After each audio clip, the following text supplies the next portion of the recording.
We are live. Thursday night live stream. Tonight we got our awesome panel, Mgtow, Gene, and Chris Gonzo Warren. You guys want a quick start with Gene, how everybody can find you? What's up, everybody, and welcome in. Glad to have you. It's going to get real. You can find me at Mgtow on Instagram, like antidote, and type it in just like that, you'll find me. And then on YouTube, find me at Primal Man, Primal Man, and that's it. No nothing like that. It's just Primal Man. And check it out. We got some great videos on Monday Night Man Hour. We do a video every Monday night. Check us out. Gonzo? Yeah. You can find my artwork and all that sort of thing at midnight.author on Instagram. And you can find my YouTube channel. It's Gonzo School on YouTube. So you just search up Gonzo School. And I'm also on Gab. So at Midnight Author. So I think that about covers it. Yeah.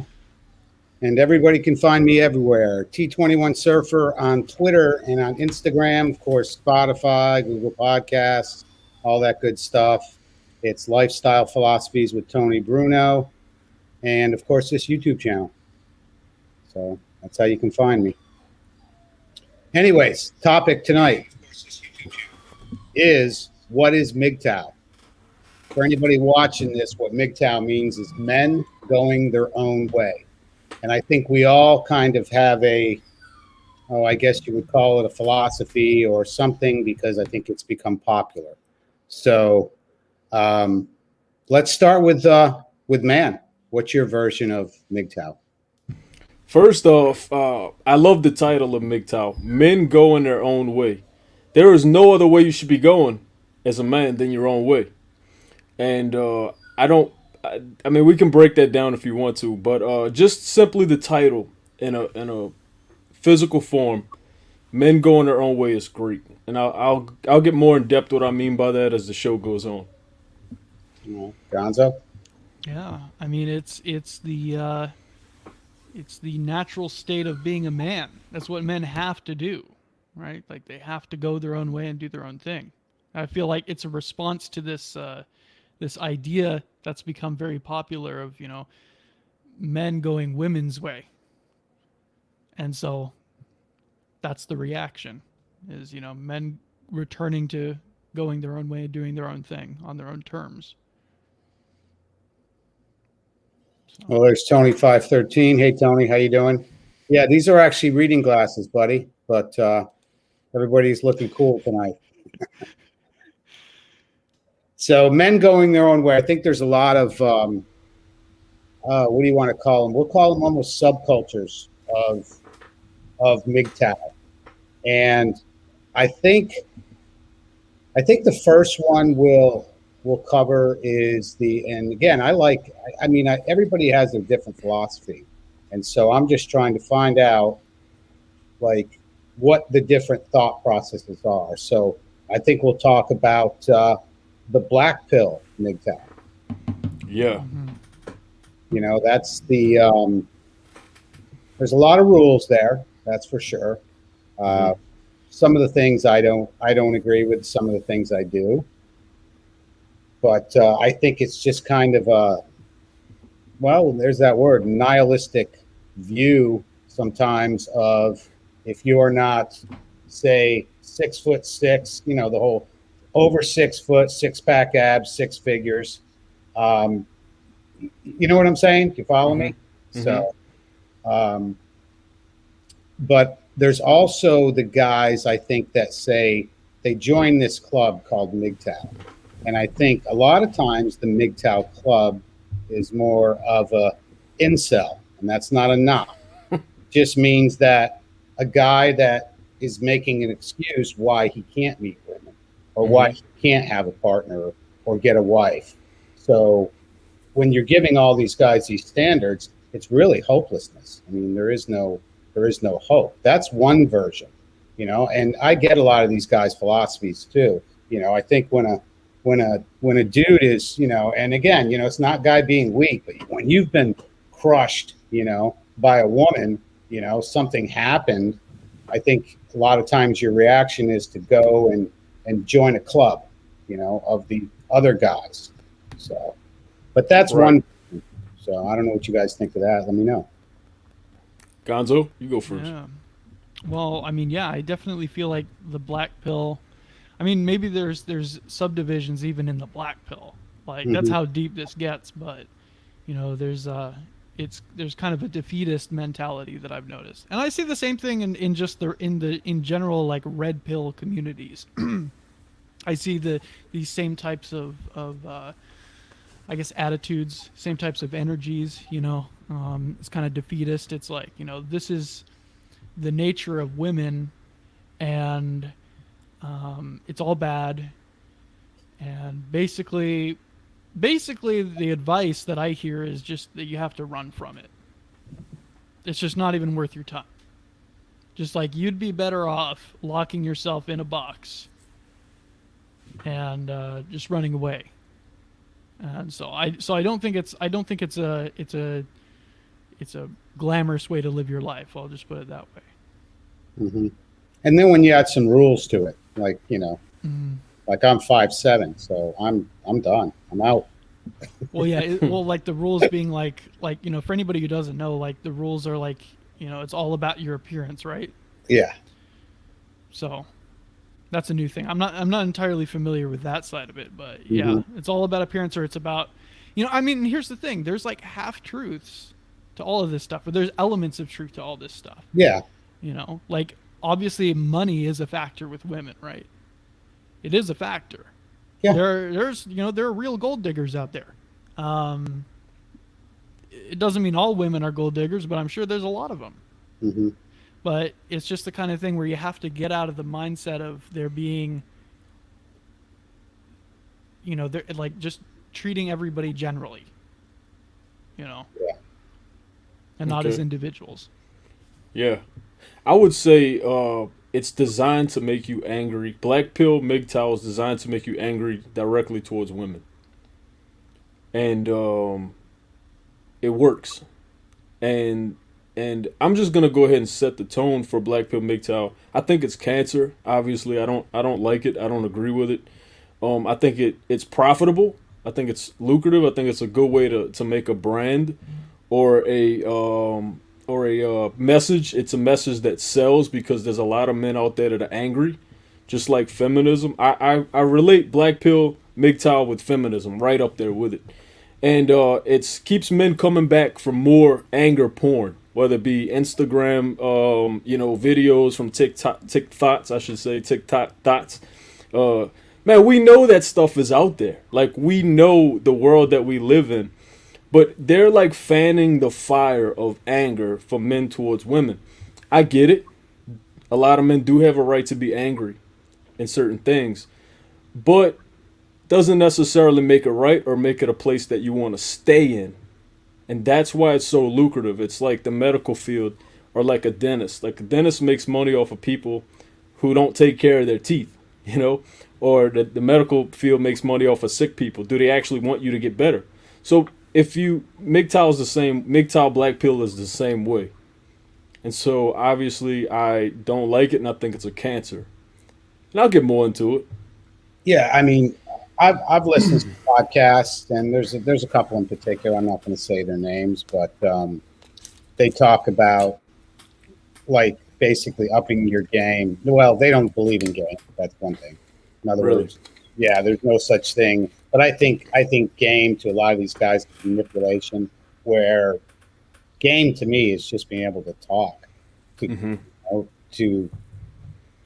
not just gaming women, but communicating, whether it be to your customers or whatever. But that's part of, to me, that's game, is being able to talk. But I think there's also, there's also manipulation too. But they also talk about, it's location dating or something, where you go to like Colombia,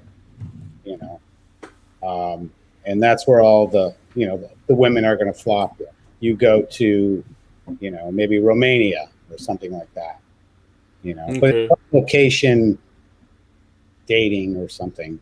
But, it's like there's nothing good here unless you're over 6 foot, 600 pounds, 6-pack abs, make, Yeah. 6 million figures. Yeah, and what's the stat about guys that are over 6 feet? It's very low. Like maybe was it you that was telling me the Now, percentage? Greg was talking about it on one of his podcasts. It's men over 6 foot is a very low percentage Yeah.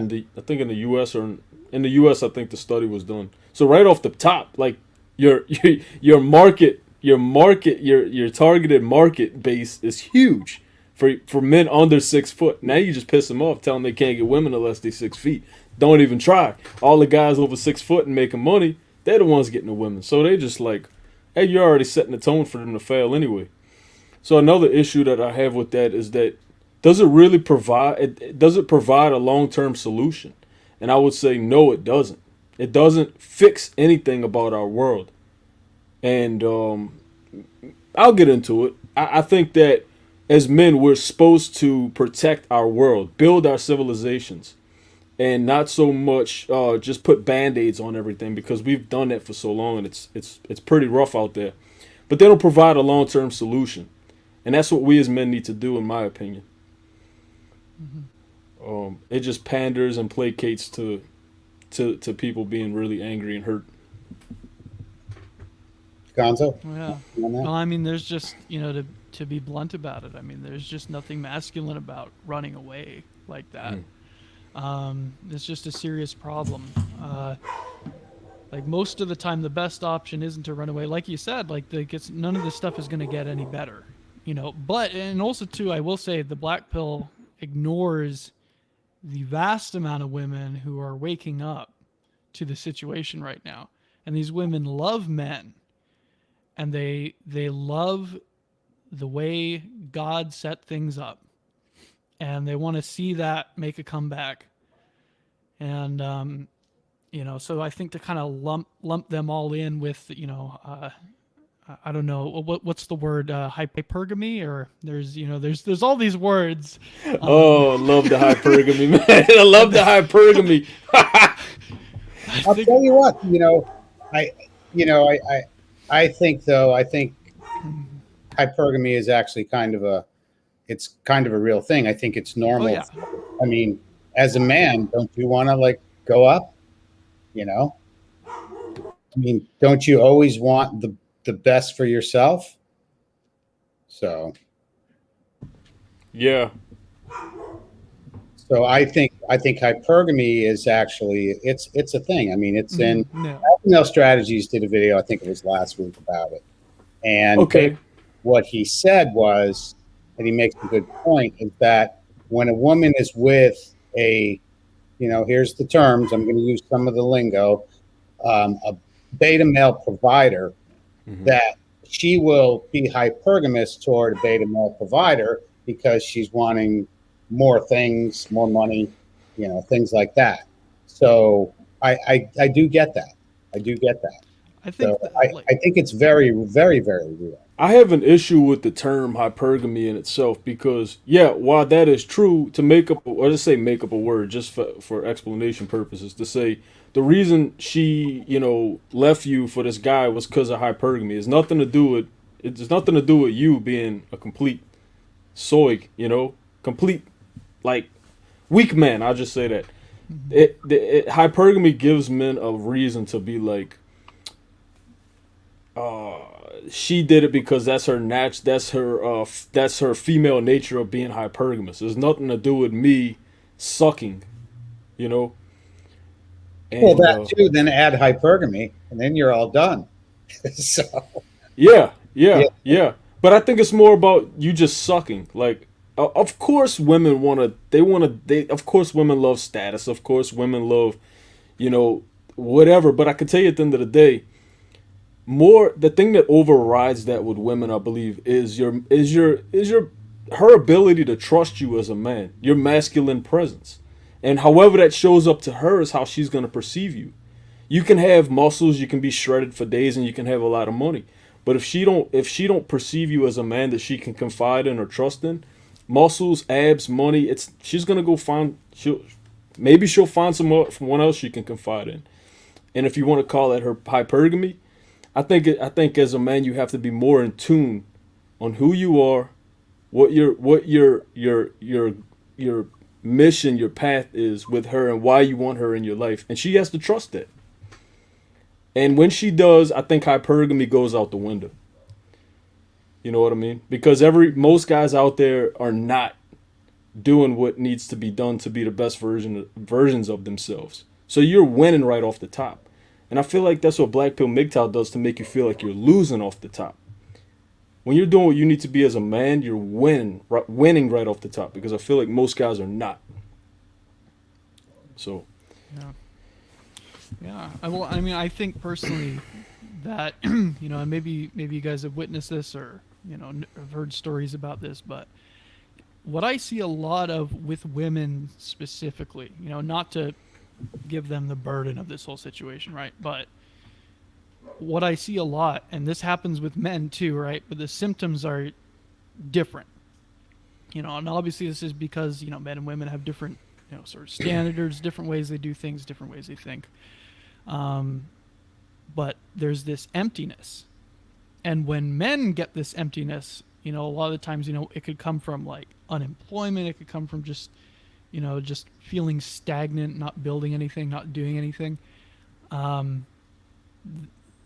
That emptiness kind of leads guys towards that really severe depression, and a lot of that really dark stuff that you see people talking about on like the black pill.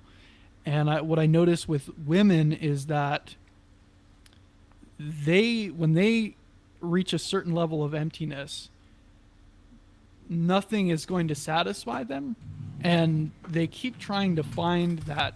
They want a connection with their father. They want a connection with God. They have a God-shaped hole in their soul. And so they're going around trying to fill that. And they can keep hopping from dude to dude, and they can think they're rising up the ladder, but they will be just as empty, even if they've got, I don't know, somebody the equivalent of like Jeff Bezos hitting the gym 8 hours a day, That's the perfect example of why the let's just say the rich, wealthy, muscular, guy gets cheated on, or his wife leaves him, or he's been through 3 marriages. That's the reason why.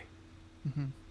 Like you're explaining, the reason you're explaining is the reason why those guys get messed over, I should say, for lack of words. All right, but let me tell you this, though, also. How about a guy that's really crushed? And when you're like that, you said they're finding a group or people that they can relate to. I think that it's probably saved guys' lives, too, where they have nowhere to go and they find this community and somebody they're at least aligning with now. Not to say that they won't continue, but maybe that's a good way to go online and blah, blah, blah, and complain and, and join this group. You follow what I'm saying? Rather than just being at home and not communicating with anybody. Is it someone to talk to, or is it just the message they like? Is it the message? It's going to be the group. It's going to be a tribe. I mean, that's what it is. Yeah. I mean, there's so much. Men love being in tribes. I mean, do. So. Yeah. But so I think it's helped a lot of guys also. Okay. It's got its. I think every philosophy has its dark side. I don't care what philosophy it is. And philosophy is the search for truth and wisdom. So they're hitting it from a different angle. So. But anything else on that? I wanted to say something about what you just said. It's interesting. You say guys that are hurt, and it's might have saved lives. I'm kind of smoking on that a little bit. I initially want to think, what about the guys' lives that it's ruining too, in a sense? And I don't mean just to be like I'm trying to bring up something negative with a positive statement. I'm just smoking on also that side of the coin too. And I get it. I think it's good. I wouldn't say that it was bad, but I think it gives men a reason to avoid accountability for their actions. It's like, you know, what do the Mgtow teach? We're gonna get into that, I'm sure, but it's all about, you know, women. Basically, women are bad. They messed you over. There's nothing you can do about it. So that's pretty much the message that I get. I know that's very broad, but it removes the accountability from the man, and that's another issue that I have with it, because I believe being a man is about accountability for everything, everything. Yeah. Well, a lot of guys don't have that, or never had it, or don't know about it to be accountable. I mean, you know, here, you know, I hold guys accountable. We're not going to complain. I mean, we do our own bitching and complaining, and everybody does. But Yeah. right. Well, I'm going to go to the next one, which is when I first learned about Mgtow. I want to say probably the first Mgtow I really heard about that seemed to be popular was Turd Flinging Monkey. I'm pretty sure that's the handle. I think he has a YouTube channel. I don't know, but I believe he married a doll, or his girlfriend is a doll, sex doll. You know, I heard somebody say recently, well, you know, women, they have all these toys. Why can't a man have toys? You know, which to me, I'm just like, I don't know. You're living with a doll is just twisted. That's all. I mean, I don't know what else to say. Like, again, that's like that to me. That just sounds like the emptiness. It's that emptiness that people get inside them, you know. And they do all kinds of things. Like, you know, some people, they do drugs. Some people, you know, some people buy dolls. Yes, I don't know. I feel well, and also too, I wanted to bring this up, but just like, you know, there's this, you know, there's a neglect of this principle that when you're embodying God, when we're not embodying God, when you're following God and His instructions, and you're being your best man, you know. Gonzo, real quick, I'm gonna like I say, you talk about God tonight. I'm trying to do my best to not talk about God tonight, to be quite honest. I had a little discussion with Tony earlier that I know if I allowed myself, everything would go back to God. And would I be wrong for that? In my opinion, hell no. But for the sake of the video, I'm not gonna talk about God. That's just me. There's a disclaimer for you tonight, huh? There's a disclaimer. Yeah. I just wanted to put that out there. So anything that I say is, the reason I say that is because I think looking at this, I don't think most people look at it from a religion or faith base, because they can't. They're not at that point yet. So I get that. I get that. And my point of view tonight would rather be a philosophical view. In other words, we talked earlier about morality. You know, like, where do you get your morals from? You know, or do you have them? So I think when Paul Galvin was on, especially when we had that debate, what was it, 2 Saturday nights ago? So we talk about universal truths. So, and I think those can vary. You know, we found that out. So, but yeah, I interrupted you, Gonzo. So I didn't mean to interrupt you. No, well, just the point that I'm making is that, you know, when you are, and you know, I guess you could look at it as a, you know, from a secular point of view, but you know, that's where all the information comes from. You know, that's where all of the not, I guess not even so much the information. That's just where the lifestyle comes from. You know, when you're being a man, when you're, you know, you're going out and you're doing your own thing, and you have truly overcome the world, because that's what it's about. When you overcome the world, then you allow the woman to overcome the world. And that's why you have these situations where you can have these women start out as being radical, being you know, I don't want to say being nasty necessarily, although I guess they can be, but you know, they're radicalized. They have these, you know, these ideas about what male and female relationships are, and what, you know, politics should be, all that sort of stuff. And all of that just, you know, it melts away.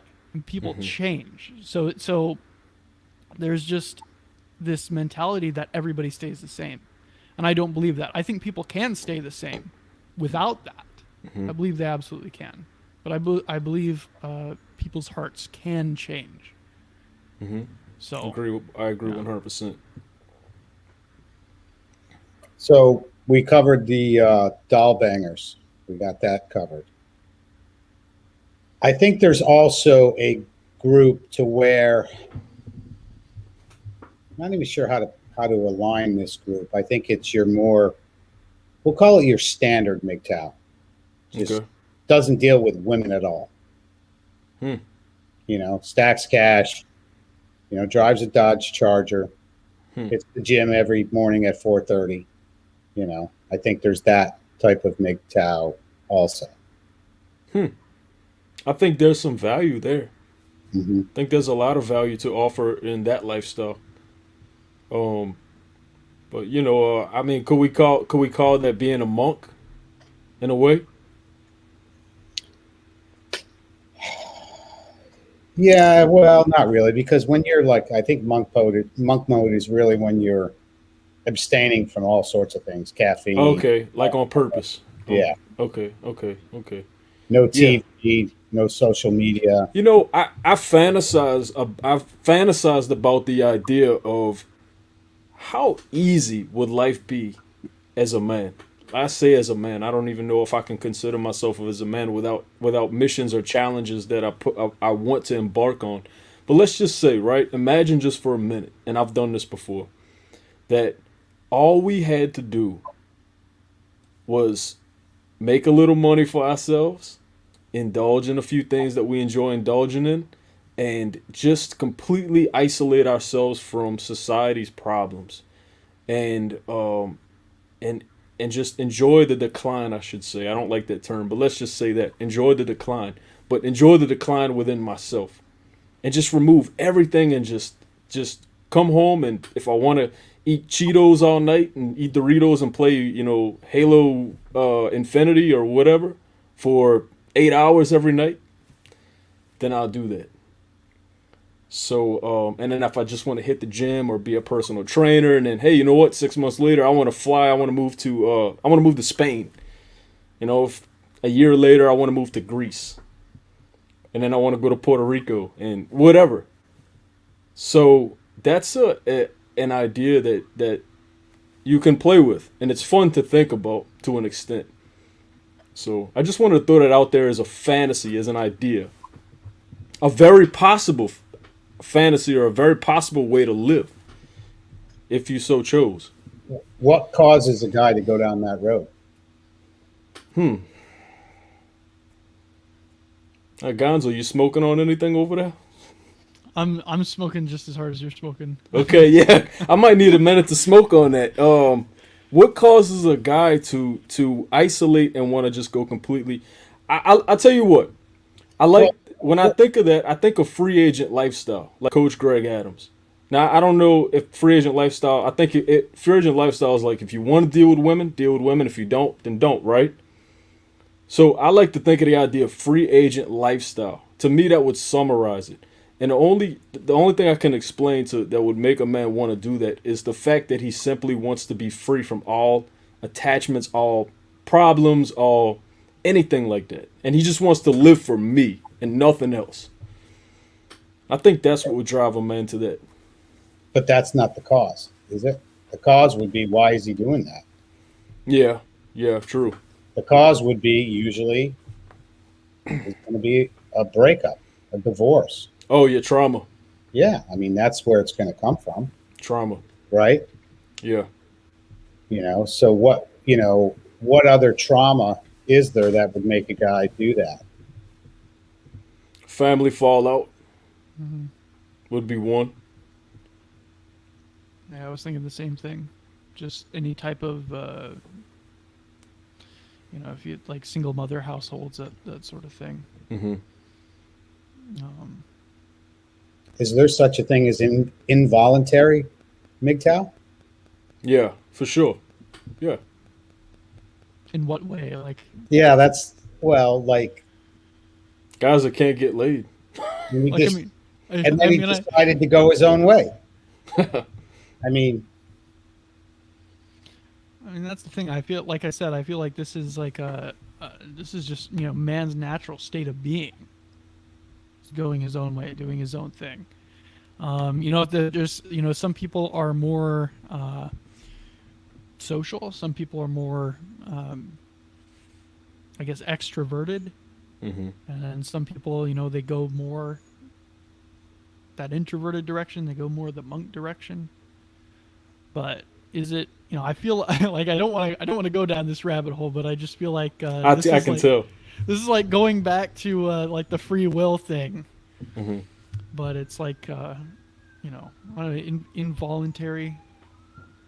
MGTOW. Yeah, involuntary. Like that just like gives me a brain explosion. Okay, for me, it does, because think about it. I mean, for me, it don't. Go down this rabbit hole, that's pretty far. That's pretty deep. I'll go down the rabbit hole. I'll go down that rabbit hole. It doesn't blow my mind to know that there are guys out there that simply just are completely repulsive to any woman. I don't care. You know, just he just ain't gonna get none. You know, say what's really on your mind. Yeah. I intend to do that in this video. He just ain't gonna get none. He just is clueless. He's very very awkward. And I'm not saying we all don't have some awkward tendencies, but I'm just saying there are guys out there that are just repulse the most hideous women out there. And the woman won't even give them a kiss or a chance, a look or a glance or anything, because they're that bad at attracting women. I just don't. Some guys just are not attractive to any woman, and there are, I think, a lot of guys out there like that. So I would consider those the involuntary celibates, the creepy guys, you know, the stalkers. Involuntary MGTOW. Yeah. Yeah. So not an incel, but an involuntary MGTOW, which I think it would be different. Oh, I thought you was talking about incels. Oh, no. Oh, involuntary MGTOW. Yeah. In other words, what brought them to that? Oh, okay. To go ahead and, you know, maybe he again, he got burned, or he couldn't meet women. Mm-hmm. Maybe maybe he was awkward or something like that, like you said. And then he decides to stack cash, hit the gym, travel the world by himself. In other words, something clicked, right? Yeah. Well, what about this? You're raised with a loving household, not this, you know, garbage fake love that these parents have for their kids in a lot of houses. It's very unfortunate, but it's really true. Yeah. Most parents don't love their kids, and it's just a sad thing. But assuming a young man raised in a loving household and knows how to deal with the world, they're automatically MGTOW. And I think you wouldn't get burned because you'd be able to discern. You would know, you know, what to do. You'd know what to look out for. And so when you don't have that, when you enter into like a marriage or any type of long-term relationship or something where it just goes bad, at that point, that's like the turning point when you start figuring out maybe what I'm doing is wrong. And so maybe you could be involuntarily MGTOW in the sense that, like, you know, you were raised with that mentality. Like you were given that wisdom. It was gifted to you. But when you don't have it, you kind of leads to that anyway. For a split second. Yeah, and I've been smoking on that, and I see why it's blowing your mind, because I misunderstood Tony, and I thought he meant involuntary celibate. Maybe naturally my mind said, okay, involuntary MGTOW. I thought of an incel. Quite possibly, is there such thing as an involuntary MGTOW? Yeah, that's what we're trying to figure out. I mean, again, like I said, I would say to me, I would just quickly say an involuntary MGTOW is no different than an incel. Unless I'm missing some. Yeah, I don't think so. I don't think it would be the same thing. I mean, somebody's going to watch us now that's Mgtow and go, you guys don't know what you're talking about, you know? But this is why we're diving down this. I mean, I always look at, like, I'll hear certain phrases. I'm like, whoa, I'm a Mgtow. Nice, you know? Yeah. Uh, and I think about it. So let's talk about now, how do I put this? When we're talking about involuntary, let's break that down. And then let's add Mgtow. Involuntary means you don't want to do it, you can't do it. What's the breakdown of that? Voluntary. That's interesting. Involuntary. It's An more involuntary complicated than you man think. going his own way. An involuntary man going his own way. He's involuntarily going his own way. I mean, like your arm, which, you know, that's involuntary. Your arm like twitches Yeah. or something like that. Yeah. Yeah. It's something. I'm curious what the definition is, but it's something you have no control over. I mean, that's to me. Maybe a guy. Maybe would it be this? Maybe a guy that has no intentions or desires to be monogamous. Mhm. To be with one woman and have a family. There are guys out there like that. Quite possibly. If we have any Mgtows or somebody wants to chime in, I'm going to drop the StreamYard link Yeah. in the chat right now. And if you want to jump backstage, should be a live link coming in there right now. So, Man, holding himself back from taking a leap of faith, maybe. Yeah, I mean, I don't know. Like that's a deep smoke right there. Like That's a big bowl. yeah. That's a big bowl, Tony 513. It's a big bowl. Yeah, man. I kind of gave the best that I can give. I don't know if I can. Well, because it's like, at what point? It kind of just depends on where you want to put the responsibility. Like, okay, you get burned. Mm-hmm. Whose responsibility is that you got burned? Mm-hmm. Is it your fault? Is it the woman's fault? Is it or is it both? Is it both? You know, are there mistakes on both sides? You know, what is going on? And so I don't know. I think that maybe, involuntary. I mean, did you voluntarily enter into the relationship? I mean, I'm assuming that you did. I'm assuming that everything that happened in the relationship was voluntary and it didn't work out. So, I don't know. I guess it's involuntary in the sense that you didn't ask for the future to happen to you, but you know, I don't see myself as like an involuntary artist or like an involuntary writer or Right. like, you know, Right. any of those things. So it's Right. I think it's interesting. I think there's more reasons to break that down than just to say it's involuntary. I think there's a lot voluntary reasons that would pretty much blow that out the water. So that's a tough one. Yeah. all right. How about married Mgtow? A married Mgtow? Well, by definition, if the man wants to get married, he's technically going his own way, Mhm. right? I don't think that's what you're trying to say, though. That's the only way to have a marriage, in my opinion. A Mgtow marriage. What do you mean a Mgtow marriage? Define that. That's what we're trying to do. I think it's a guy who's been married and maybe that woke up a little, now is doing the things that he wants to do. That's kind of the version that I see. Okay. And when I say woke up, I mean, you know, decided, you know, I'm not going to be, you know, and not all women are pushing guys around, that's for sure. So, Yeah. but you know, maybe he's been bullied, you know, and his whole marriage, and decides, you know what, it's time. You know, I'm going to do what I want to do. You want in, you want out. Yeah, I don't think a guy can come into a relationship not basically being weak, for lack of better words, and then all of a sudden turn into being strong. Like without an intervention, and I said I wasn't going to talk about it, without an intervention from God, I don't think a man on his own can be like, that's it, I'm going my own way, and now I'm just this Chad now, and now the marriage is going to straighten out. I think he's most likely going to have to leave that marriage if he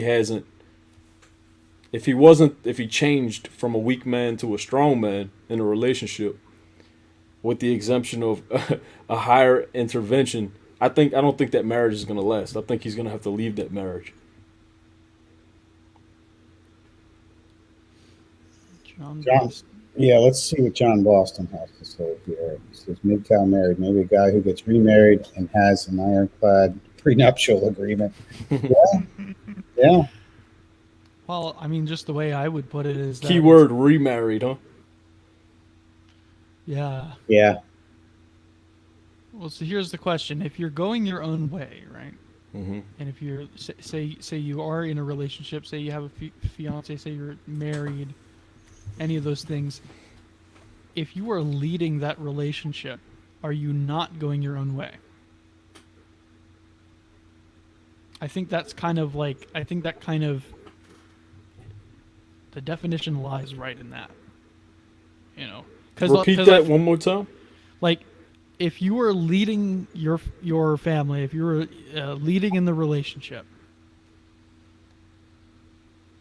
are you not going your own way? Because I feel like with a lot of Mgtow guys, right, and I know this because this is what happened when I made a podcast about this. But as soon as they, with a lot of these guys, especially who are just very angry, they hear this stuff and they say, well, basically, as soon as you're married, you're a cuck. Good point. As soon as you're married, you're going her way, and I think that's just kind you're of. Not? Yeah, wait, what? I mean, I shouldn't be. Joking. Yeah, like every if time you're a weak man, you are. If you're a weak Yeah. man and you get married in today's world with another woman that you probably didn't select well because you're a weak man, yeah, you're going her way. And I just wrote this today, taking some notes before the show on my own. Marriage is in today's world is very only benefits the woman in many cases. Many cases. So I'm just bouncing it off of Gonzo's point. I wasn't trying to change the subject. I wanted to add to it. Yeah. Yeah. Well, but I think.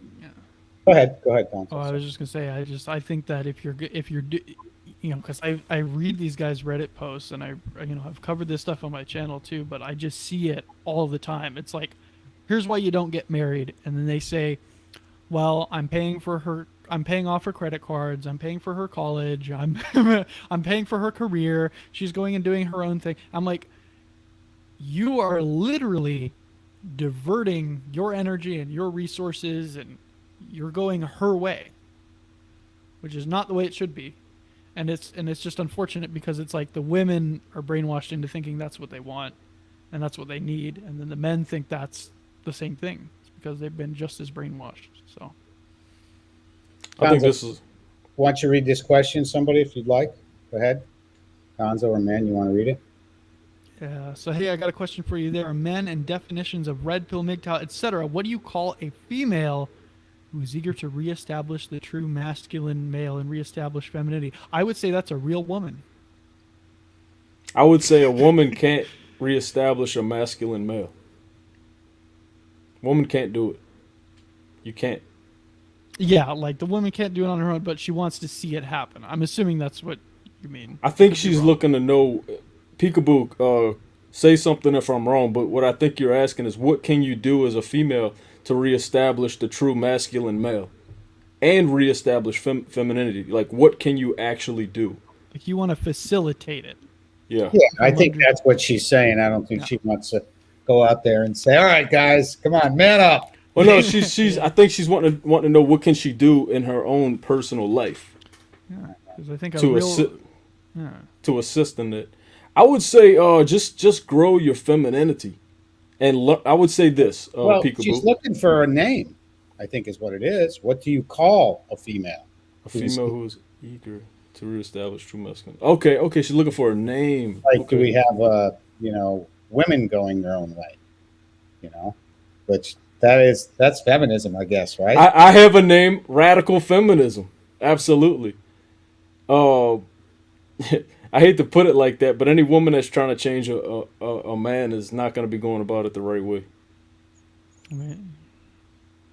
Yes, That's a great question, though, by the way, Peekaboo. Probably not the answer you wanted, but it's a great question. Right.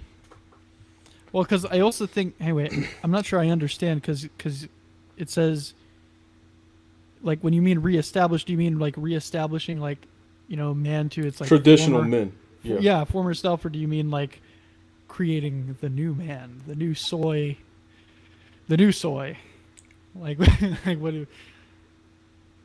But yeah. Yeah, feminist.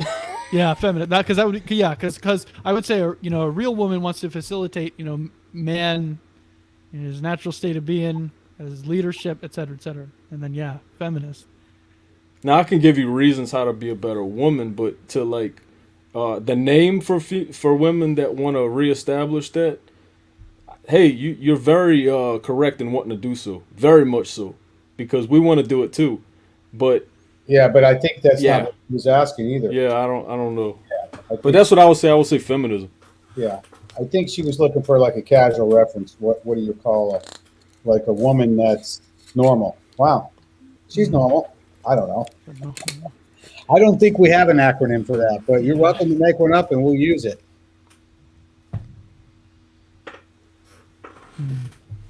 I wanted to see John Boston's question. Tony's welcome to Tony. There's a link in there if you want to join the panel. Did anyone get a chance to look at John Boston's question? Seriously. There we go. I have a friend whose wife left him and they have not divorced yet. They are still friends, and I told him there is no downside for her. 2 more years and it's a long-term marriage and the law changes. Yeah, it's a bad way to go. I would not advisable. Not advisable. You want to get that divorce as soon as possible. Yeah. I just got off the phone with a friend today, and he's got 2 baby mamas. And he was just talking about how the second one was just killing him in court. The first one, he actually had easy custody of his kids. I'm actually probably going to have him on the show to talk about family law, family court, and all that. Has been through the mill with that. Point is, what I'm trying to say is, for a guy like that that's been through hell with baby mamas, 2 baby mamas got kids involved. One of them's fighting him in court, lying in court. The court's giving her authority over the kids, and she's blatantly lying in court. It's easy for a man to go Mgtow in that situation. Very, very, very easy to say, I'm F this, you know? All right. Well, we now have the pink pill. That's Pink what pill. we'll call it from here on out. It's now known as the pink pill. Cool. Okay. That's it. I actually like that. I don't know if there is one. Maybe there is one already. I don't know. The pink pill possibly could be women that are studying under men instead of like trying to form their own group to be labeled feminism at that point. Yeah, just make sure you Homemakers. The pink homemaker pill. Yeah. Yeah, we like it. Pink pill it is. So Okay, cool, yeah. We'll definitely fact check that for sure, though, to see if it's not already taken. The pink pill. Interesting Watch show, it, fellas. Watch it. The pink pill is going to be like female dating strategies or something horrendous. I'm curious. It's a mess out there. I'm looking it up. What's next, Tony? Did you want to Well, touch? If you guys have any different forms of Mgtow, I mean, Mgtow also is a guy who, when I say won't commit, maybe won't get married, maybe, and when I say marriage to me doesn't mean under the law. It means, now this is where my morals come in, at least get married in a church by, Jesse Lee Peterson or somebody. Mm-hmm. So what do you think about that? I never heard of that until today. I never would have considered, but it's true. I can't deny that. I never would have thought that a man just basically living with a woman or not marrying a woman kind of thing would be Mgtow. But if I can't argue that it wouldn't be. Mm-hmm. Never heard of it though. It's new to me. So Gonzo, anything Yeah, on that? that's an interesting one. I mean, yeah, just like we're talking like cohabitation here. You know, where but there's then like, are you insinuating though that if he marries her, he's going her way though?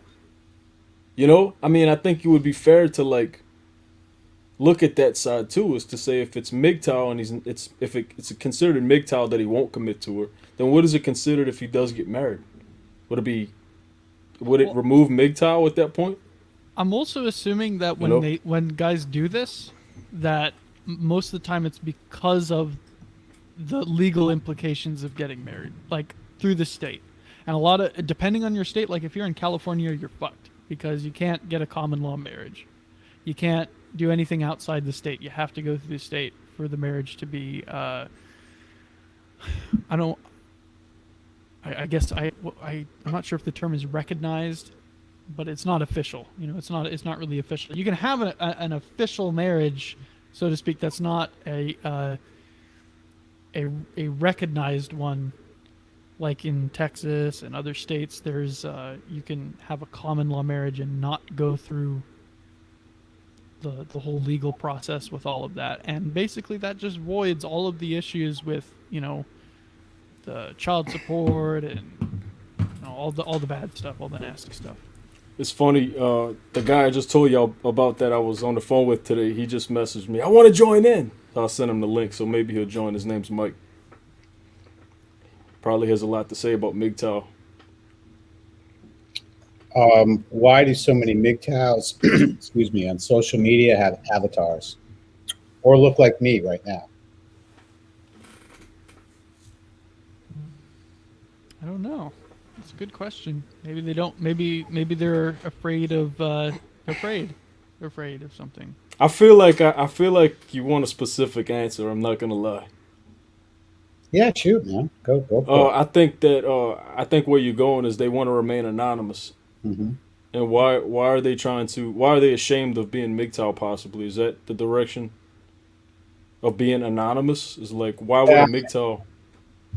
I mean, we have a few avatars that come on Saturday night, and you know, in and out. A few times they can be trolls, but we also have, you know, the one guy, Galaxy Universe, came on, and even though he had an avatar, he was a hell of a debater, you know.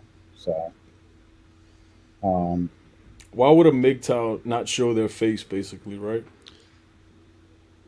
For some people, I think it's practicality for their situation. Like I know some people just don't want to show their face because they're, you know, maybe they're using their name and they're concerned that their employer is going to look them up or whatever. mm-hmm. So maybe there's that sort of reason. I can understand that, I guess.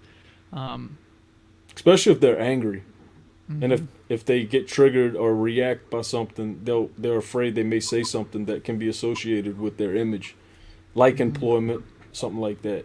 Yeah. They're in an angry state. I would say it's fair to say that a lot of MGTOWs are in an angry state. So maybe they don't want to reveal or get triggered and say too much information and be able to be attached to their face, possibly. Good point, though. Yeah, I think there's a lot of implications why, you know, but what do you think about, say, people have channels with avatars? That's it. You never get to see their face.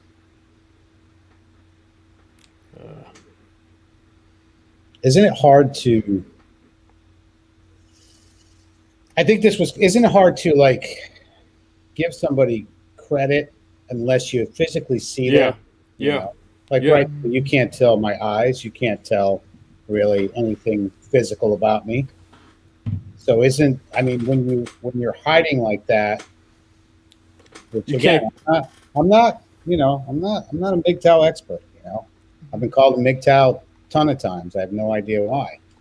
I agree. I agree with your point, and I see your point. I think you can't fully respect someone online unless they show their face. Mm-hmm. If they willingly have an avatar, it's like, okay, cool, we it's all good. We see you, we like you, no problem. You can join the panel. But then again, it's like you're still not showing, you're not revealing everything, and you're afraid of revealing. So that's some sort of fear that has to be considered.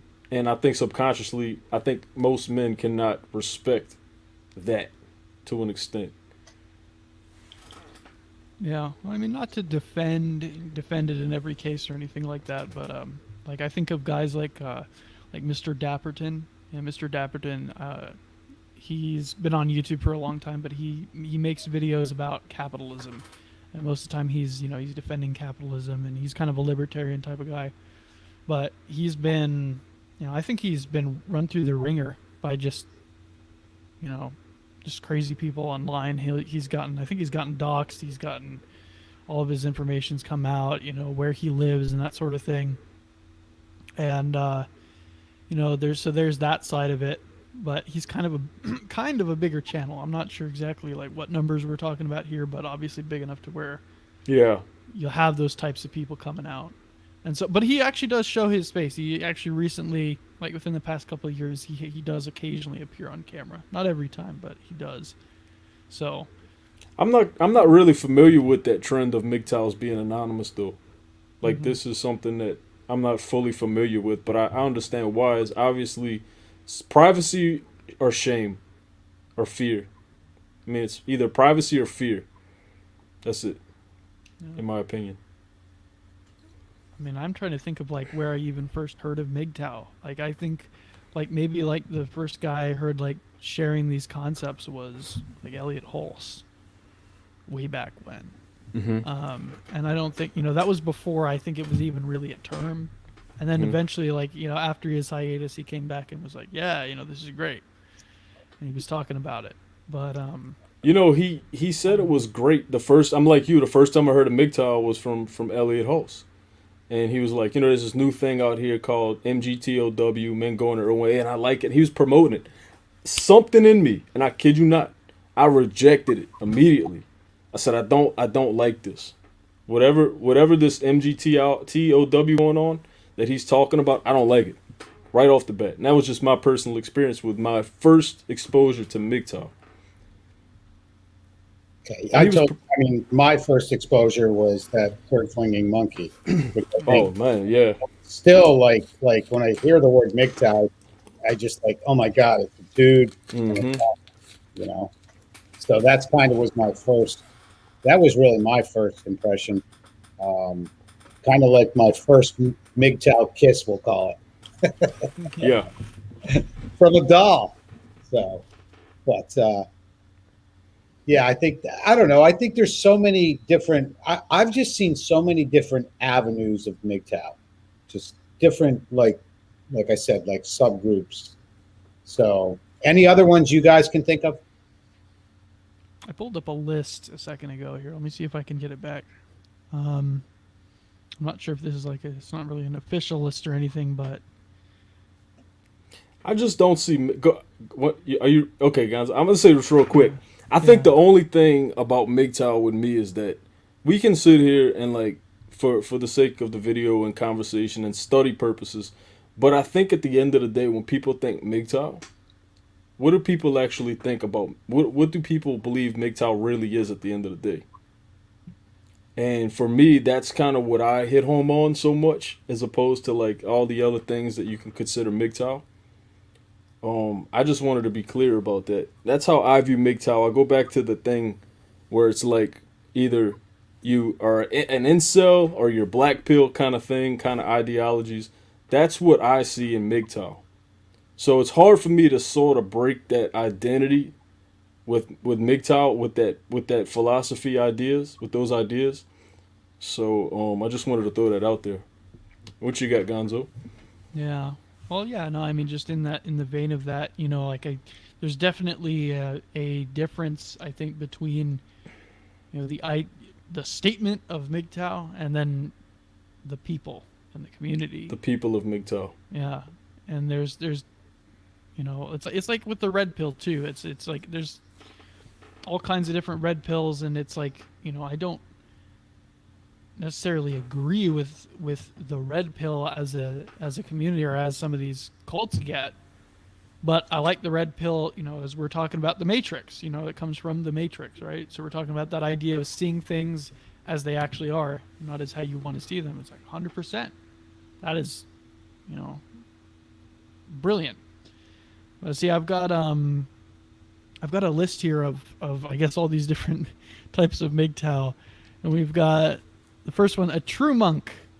So no relationships, cohabitation, or marriage with a woman since birth. You are a virgin and never really desired to have a relationship with women, but instead focus on your own happiness and success in life. Voluntary celibate, basically. Experienced monk. A man who tried it, basically, and they got burned, I guess. And they're just like, screw it, I'm done. And they go monk mode. Yeah, and then an experienced non-monk.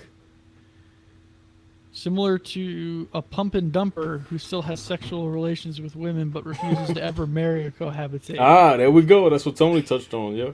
Yeah. Okay. What did you call that, Gonzo? This is called the experienced non-monk.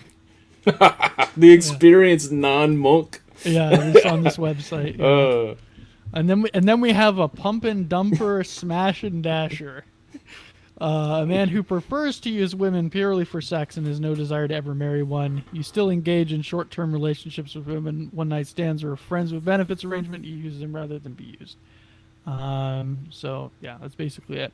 A refugee, a man who has decided to embrace Mgtow philosophy temporarily to protect himself while still hoping for the laws to change and women return to their traditional gender roles. You will gladly marry a woman who you think is a Nawalt. I don't know what that is. Not all women are like that, right? Not all women are like that? Okay. Or a traditional good woman, and you will no longer identify as and follow Mgtow philosophy when you do. And then you have a reformed incel, a man who wanted a sexual relationship with women but could not get a woman to have relations with for whatever reason, like a disability, looks, abnormality, etc., and has chosen to walk away and focus on himself. Similar to true monk, but unlike a true monk, you once deeply desired to have relationships with women. That kind of almost sounds like the involuntary Mgtow thing. Yeah. Boy, that's a good explanation for it. And what was the name of that one? What was that called? That was a reformed incel. Okay, a reformed incel would be an involuntary Mgtow. I have a question. Okay. What's the difference in a player and a Mgtow?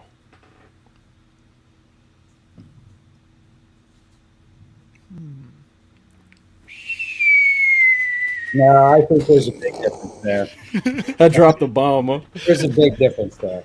Okay, let's hear it. There's a big difference. A player is going to just do what a player does. You're going to know how to talk to women. You're going to spend time with women. Okay. Yeah, I wouldn't call a Mgtow a player, but a Mgtow could be a total player. Big time. Mm-hmm. Okay. Yeah, because you could be. Yeah. In other words, what better group to be in to be a player? So Mgtow was basically a player that suffered trauma. A guy who suffered trauma and turned to being a player or a Mgtow. No, an involuntary Mgtow. Involuntary Mgtow would be a guy who suffered trauma and turned to being a player or a Mgtow. Okay, yeah. Because we're on. I mean, really, right now we're on subcultures of Mgtow. Just that whole men going their own way thing is in itself is a whole nother, But that's our root. That's basically our root word for the night. So, well, what's next, Gonzo? Well, that was it. That appears to be the whole list. And now there's a different list I found. This is one straight from Reddit. I'm not sure which subreddit this. Okay, this comes from Mgtow 2 here. The 6 types of Mgtow, and I don't think the web page is going to open, so I might be screwed here. I might have to pull this up on the computer, but yeah, if you guys got some more smokables to throw out. In the meantime, let's see here. I'd like to hear what my buddy, my friend Mike has to say. He said he's supposed to be joining. I sent him the link So he in the next couple minutes, 2 minutes or so, he should be getting on.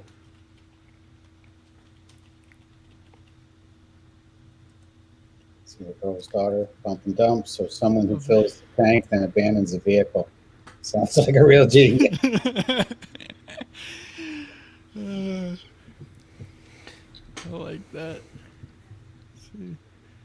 Yeah, I think what happens with this is like Mgtow. I really get thinking about it because again, if I want to talk about something, I like to do my homework, and I've just found so many different avenues. And what would be another avenue that you could think of Mgtow?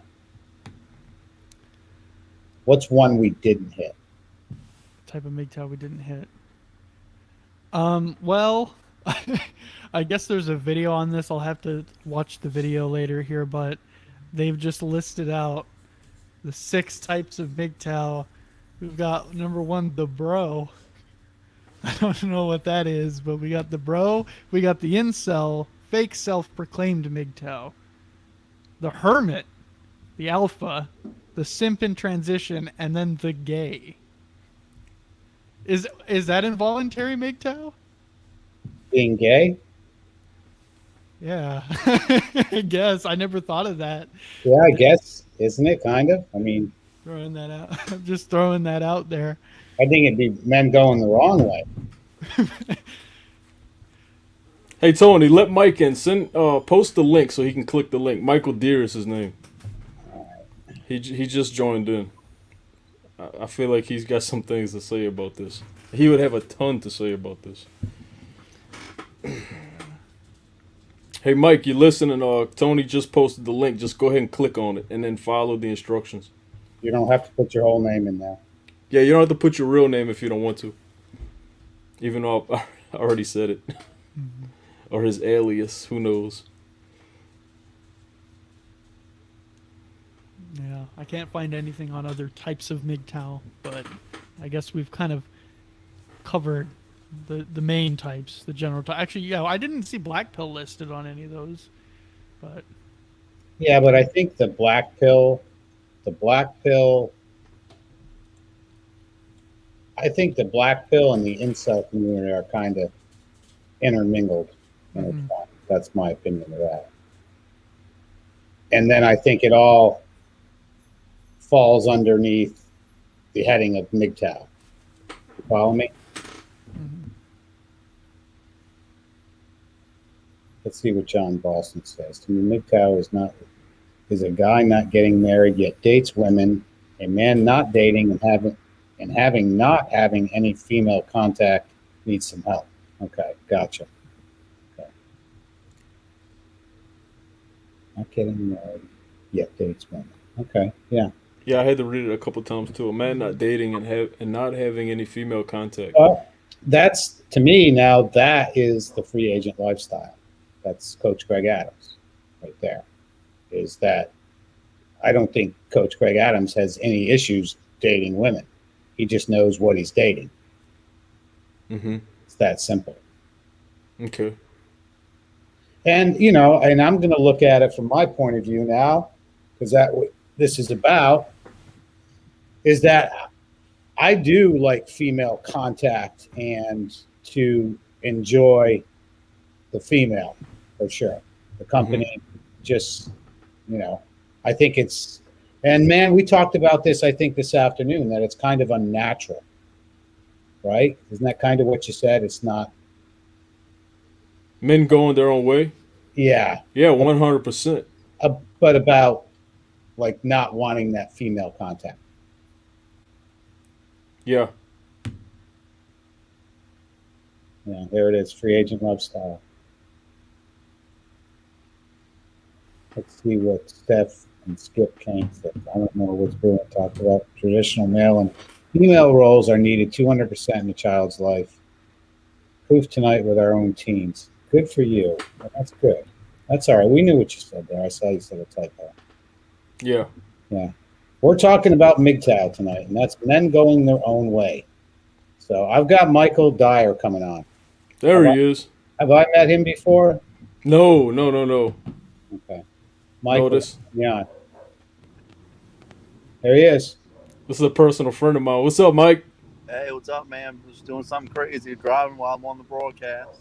All right. Just keep your eyes on the road. Stay I safe, got you. yeah. How y'all doing tonight? Pretty good. Good, good. How are you doing? Welcome to the stream. All right, first time on here. I'm excited. I know he told me a lot about what he's doing, so I'm excited to be on here and talk.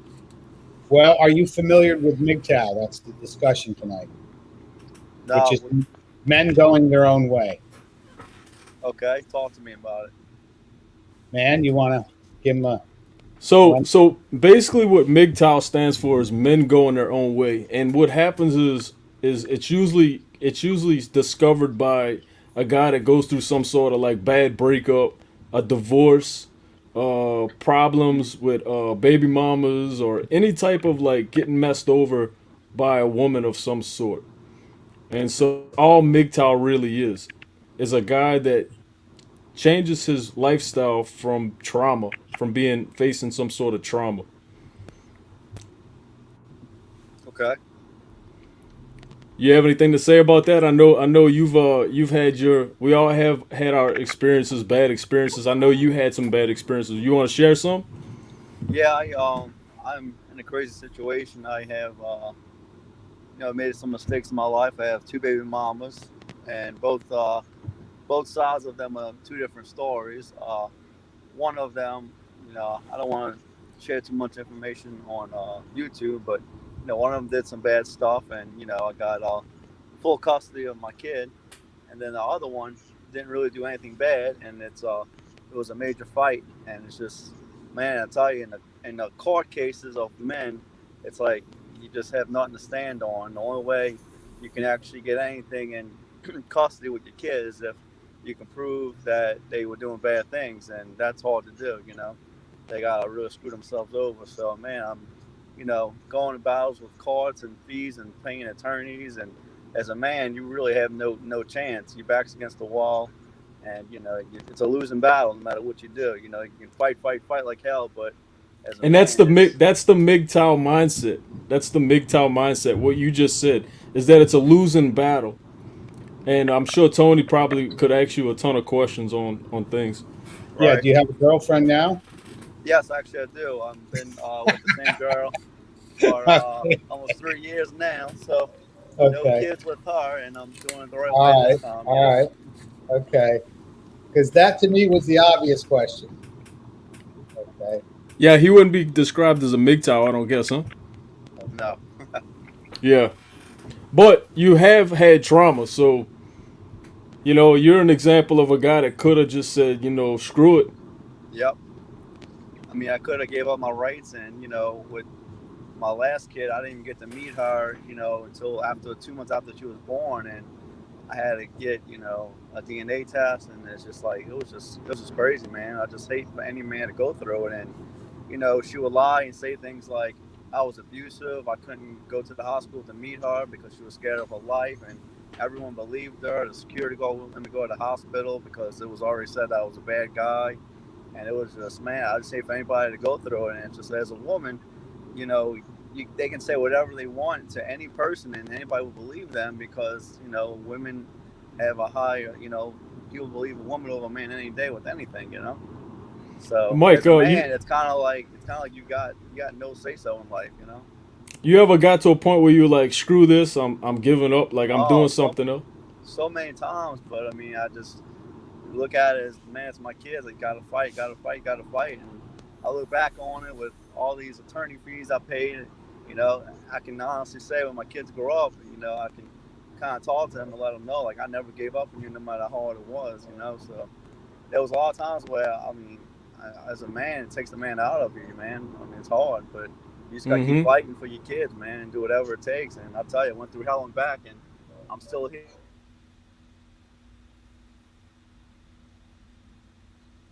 Can you hear us, Michael? There you go. Yeah, he's back. Hey, hold on real quick, guys. All right. Hang on, I'll just mute you here.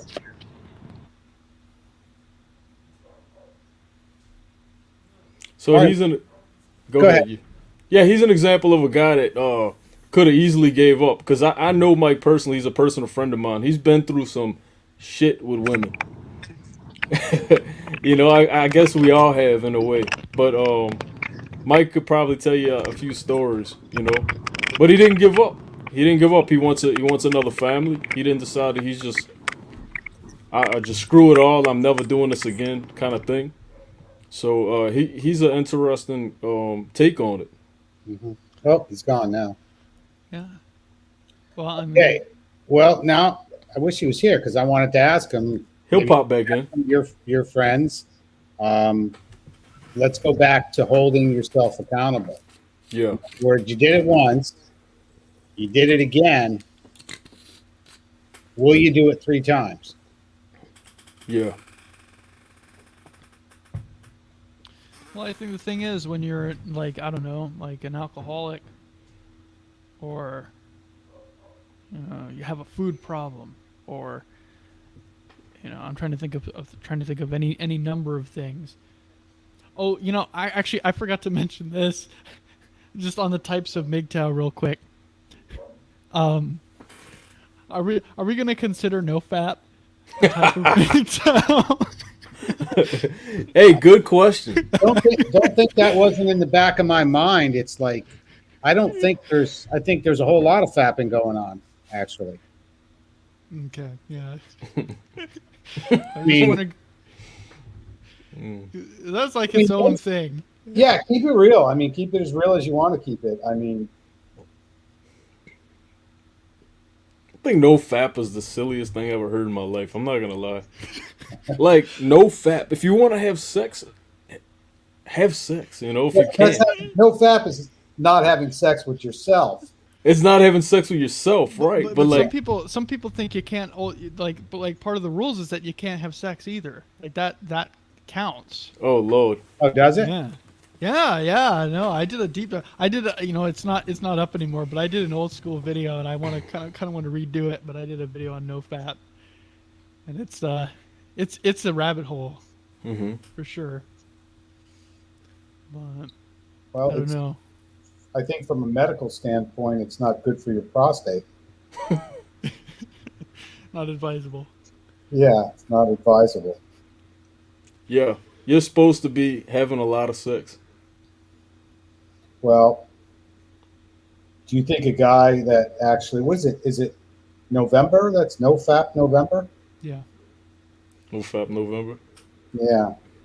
Do you think it's like that Seinfeld episode where Kramer, they had the bet and he comes back like an hour later and throws the money down, says, I'm out. He's out. He was out of the contest. Yeah.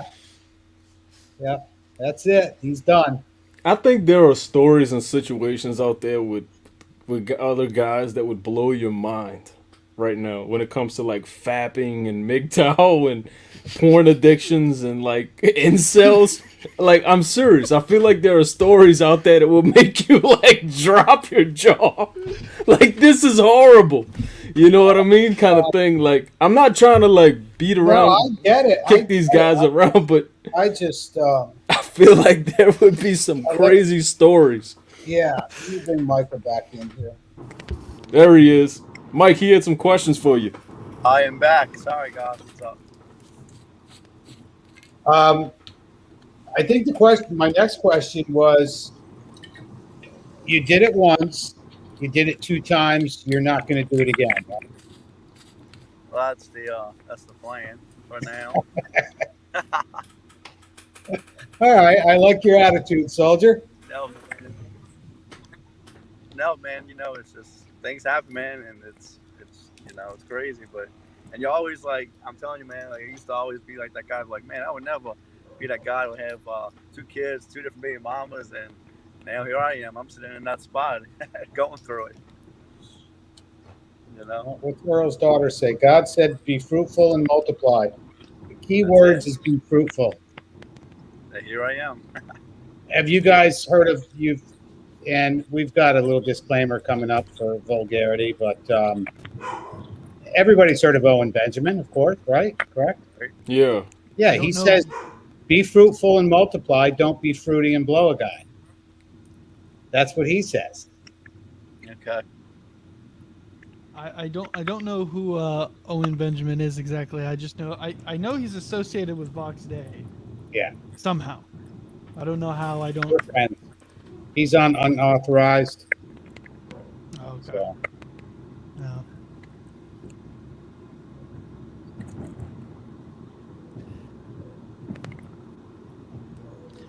so let me ask you a question, Michael. Do you think you're going to get married? Were you married? Is the next question. I have never been married, but the woman I am with now, yes, that's the woman I'm gonna marry. That's the plan. Does she have kids? Yeah, she has a 10-year-old daughter. And she has been married before, and it didn't work out with the guy she was with for 10 years, and me and her, we gel together great, and she's great with my kids. I'm great with her daughter. We just make a perfect blended family, and we both kind of agreed, like, with the kid situation, like, we have enough kids on our plate as it is, and we want to do the right thing this time. I mean, I know it took us a while, but it's time to settle down and be ready. I'd like you to do something for me tomorrow morning. I'm listening. Do this at about 9 o'clock, 10 o'clock. Actually, it would be 9 to 10 Eastern Standard Time. I'd love for you to call and let me know, let Gene know. I'd love for you to call Jesse Lee Peterson and tell him this story tomorrow morning. Okay. Am I right? Gonzo? Of course. What do you think? I mean, yeah. I mean, he's the guy to go to. I mean, Jesse, he keeps it real. Jesse Lee Peterson is a Christian preacher, pastor, teacher, and he just basically breaks down why our society is in the shape that it is, and gives steps on how to rebuild the family by rebuilding the man. It's his motto. Can I give you a little? Here you go, a little bit of Jesse. Please, it's the right one. A man should never, ever, ever, but never, never, never, ever, never, never, never, never, ever, ever, ever, ever tell a woman his weakness. Never let a woman know your weakness. Never tell her your issues, because she would never let you forget it. Even when you overcome those issues, 50 years down the road, she'll remind you of them.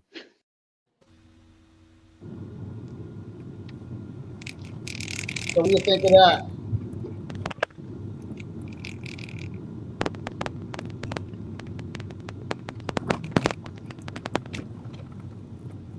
Michael, can you hear me?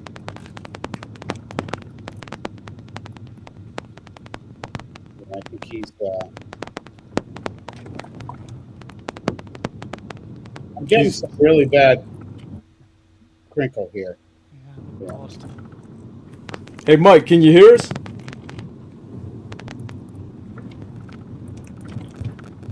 He's, yeah. No, he's gone. Well, Vlad Dracula says this dude is definitely going to do it again. LOL. I wanted to ask him, like, what is the right way? And he's like, we're doing it the right way this time. I'm like, well, what's the right way? Well, I talk to him often. He the right way for him is not living together and until marriage. So, Yeah. but that's a good question. I'm not sure if he's sleeping with her or not. I never asked him that question today. But I think the right way would mean no sex before marriage kind of thing, according to him, is what I think is what he's trying to do at this point. But I'd hate to be wrong about that. So that's what he means by the right way, the Christian way for marriage, basically. Do you guys see this quote? Marriage, it's a prison. You're doing time. You know what you do. You talk about your day. Cosmo Kramer. That is great. That is one of the all-time classics as far as I'm concerned. Beta! Well, he'd be like, how was your day? Did you have a good day? Did you have a good day? Yeah. Interesting stuff. I'm going to bring Michael back in. So, Gonzo, hit him with some questions quick. There he is. All right, back in. I just wanted to I ask keep you. losing y'all. I'm so sorry. That's all right. It's all good. I just wanted to ask you, like, because you were saying, like, we're doing things the right way this time. I just want to, like, get an idea of, like, what is the right way? What's the right way to do things? I have a bad connection. Can y'all hear me? Yeah. Yeah. Yeah. Can you hear us? Can you hear us? I don't think he can. Oh no. Is he muted on his end? No. No. Hey, Mike, can you hear us?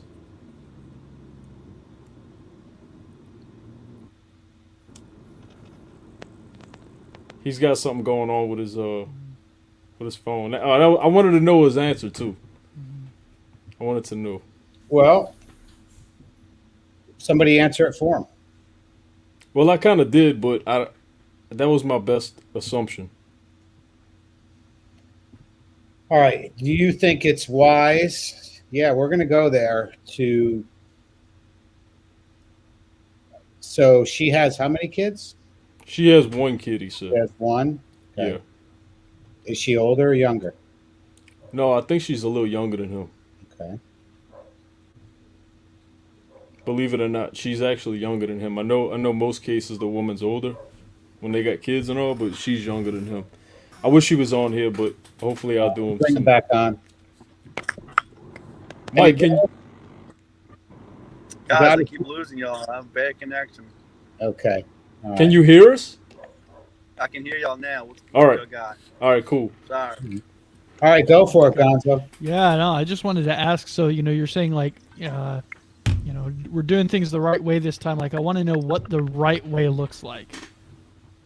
So, like it's crazy. Like, people that she dated before me, she always moved in with them right away and things like that. And we really never lived together. And she always said, "This time I want to get married first, then move in." And she doesn't want any more kids. She has that one kid, and I told her I have my two kids. I got my boy, my girl, and the right way we're looking at is getting married, then moving in. But we've been together for so long as it was. We've been together for almost 3 years now, and we finally, as a matter of fact, it's crazy we're talking about this. March 1st, we're actually getting our house together. Can't really say the plans I got going on about what we're gonna do since I'm on the air and stuff, and who knows, she may see this some kind of way. They always find out everything, But no, man, the right kind of way I feel like in her eyes and my eyes is getting married and living together. And sometimes people stay together because they have kids, and that was where she was at. She was with this guy married in a lonely marriage just because she had a kid with him, and I was with somebody for a while, but just because I had a kid with them. And I feel like that's just the wrong way to go about things. Having a kid isn't the reason why you should stay with somebody. Sometimes it's the worst reason to stay with somebody because it's going to cause more toxic and trauma in the kid's life growing up seeing that. So what we mean about the right way is, don't just be about the kids, be about, each other, do it for each other, doing the right things in each other's eyes, if that makes any sense. Yeah.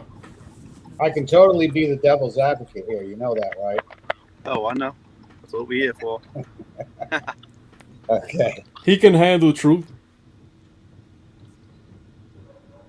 Are you guys buying a house before you're married? Well, yeah, and there we are. Okay. I'm going to say that's a bad move. I can understand a lot of people say it's living in Are sin. you? I think the house in just your name would be a good move. Right. I can see that. Well, I really can't say what's going to happen soon just because I'm on the air and I don't want her to, hear this, but this is something I can tell. Can you get married without, like a Christian marriage, without having a legal marriage? Wait, what? Can you get married without the government, not a legal marriage, a Christian marriage? Oh, yeah. I mean, I don't see why not. In other words, do you have to sign a paper to say that you're married? I mean, isn't that what? I mean, I'm just trying to say a question. Isn't that what it's entitled to? I mean, marriage, it is a piece of paper, but it also does mean a lot more as well, that you want to spend the rest of your life with that person, Oh, you're going to spend the rest of your life. Don't worry. You're right. That's Oh, the wall's going up. That's right. No, man, but we have, you know, big plans. We already talked about, you know, marriage and everything, and you know, we already have big plans together. And this house thing is like a huge milestone for us because I mean, we definitely worked very hard to get where we're at by finally wanting to live together with each other. You know, How old are you? 30. I think about 33. Okay. John Boston has a question. Who's putting the money down for the house? Good question. Yes and no. It's not that I did it right now, but it's set in stone that you know it's being put down. If that makes sense. He said who's putting it down? Oh, we're doing it together. I mean, I'm not doing it all by myself, and she's not doing it all by herself. You know. So, you guys got some outside help? Yes, actually, we do. We got. Okay. I ain't gonna lie. We have a really good support system in both of our Is families. this your first home? No, I had one back years ago, but you know, I got rid of that, and things happened. As you know, as a single father, I just couldn't keep up with it by myself. So I had moved back in with the parents, and now this is finally, you know, a good thing. Moving forward, you know, with life. Vlad Yeah. Dracula has a good statement. He said, "Trust me, the government thinks that paper being signed is more important." I see what you're saying. Yeah. Yep, I can see that. But I don't know, man. I think marriage is a Please lot more don't important. let men here start hating women. We're not all bad. There are millions of us gals who still want a manly man and who will treat him well and support him. I totally Right. get it. I do. I want to believe you. I mean, I believe you 100%. I think it's kind of hard to come by. I think it's a rough situation these days. It's a rough culture, but That's right. yeah, yeah. I think yeah, the hate is a mistake. Yeah, man. It seems like everybody has a different life, and everybody lives life differently. So I guess you have to be in the shoes to know it. You know. Man, you want to read this one to him? Yeah. All right. So John Boston says, if you get married, consider a prenup on how child issues will be handled. If you don't plan, bring this to the. If you don't plan this, the courts will surely create a plan for you. Yeah, John. Mike could probably say a lot about that. Yeah, I really couldn't make out what you were saying, but He something says about if you get married, consider a prenup on how the child issues would be handled. If yeah, you don't, the courts will surely create a plan for you. yeah. The courts is telling you, man. The courts is really your worst enemy for a man. I mean, you really got no leg to stand on. You really don't. It's sad. It really is, man. It really is. Yeah, they want to play. The courts want to play daddy. Yep. You got nothing. You got no say. So no matter, you can have the greatest attorney in the world. It doesn't matter. You're fighting against a female that they believe everything they say, no matter if you got proof or not. I've been through it. I went through it, and it's not fun. It's not easy, and I hate for any man to go through it. And an innocent man has worse of a chance of staying on than a woman that's not innocent. If that makes sense. Yeah. So we're talking about Mgtow, basically guys that went through something similar to that. They basically just said, you know what, screw it, I'm never doing this again. Right. What drives you to overcome that trauma, or what drives you to not let that define you, or what keeps you from going Mgtow? Because you're Well, obviously not Mgtow. well, I mean, just because I went through something bad in my past experiences, I can't let that dictate my whole entire life with everybody. But like anybody comes in my way, I'm gonna take it as they a bad person, they gonna screw me over and this and that. And I tell you what, it just takes a long time to get to really know somebody, and you know, you think you know somebody for so long, but it's kind of hard to explain. You just can't take life out on everybody, no matter what kind of bad you went through. If you know what I mean. Mm-hmm. So like what I went through with the baby mamas and everything, man, it was horrible. But I can say right now in my life, after 3 years being with the same woman, this is the happiest I've ever been, and I've never been this happy. And I just you just take a step, you take faith, and you run with it, man. And that's what I'm exactly doing, because if I live life as and take in what happened to me in my life in the past, and I take it out on the woman I'm with now, then I'm risking of giving up everything that would make me happy, and that's just not fair to her or for me, to do that. Okay, but she's not the one that's making you happy, correct? No, the one I'm with now, yes, she's the one that does make me happy. Anybody want to address that? Yeah.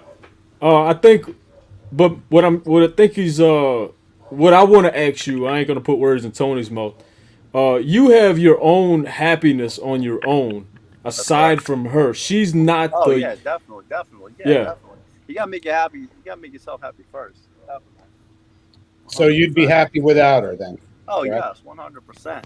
I'm just saying, as if like as a soulmate, like she's the one that completes me. Makes me happy. Yeah, yeah. We got some problems here. Tony's gonna have something to tell you about the soulmate. I got you. Well, okay. Let him have it, Tony. Let him hear what you think about anything. All right. Well, how many guys have seen this scenario? I know I've seen it a bunch of times in my life, where an older woman, say in her 60s, whatever, husband dies, she remarries a year later Mm-hmm. to like his best friend, or I've seen this multiple times, and now that's the soulmate. Yeah.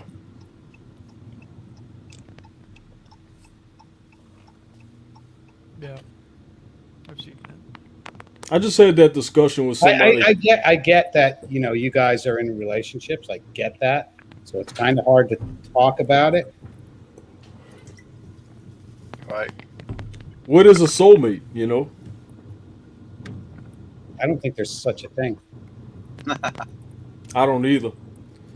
I don't think there's one person out there for someone. Yeah.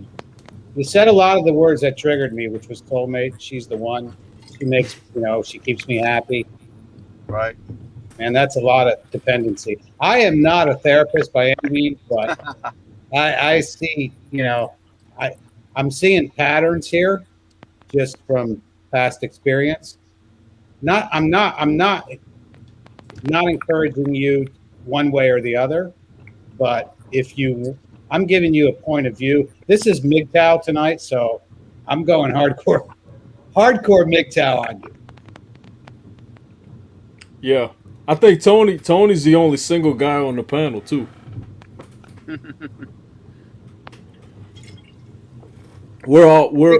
I've got the biggest smile tonight, guys. Yeah. Just saying. Lost him. Oh man, we wanted to. Oh, that's great. Oh, we got a troll. I dig it. No, we this got guy a has troll. an interesting point. Fucktard right wingers are socialists. I tell you what, you stay on YouTube long enough past after dark, and you get these kind of things. Love socialism. I'm just not really. We got another one here. I'm not quite getting it. Is he agreeing with us or disagreeing? Yeah. I mean, that's the thing. A lot of, Just put a 1 if you're disagreeing in the chat, please. Trans gamer. I will say, I know this is not meant to be taken seriously, but I'm going to take this a little bit seriously, and not to derail this thing entirely, but, I mean, a lot of Republicans have this mentality that, when there's a problem, the government should fix it.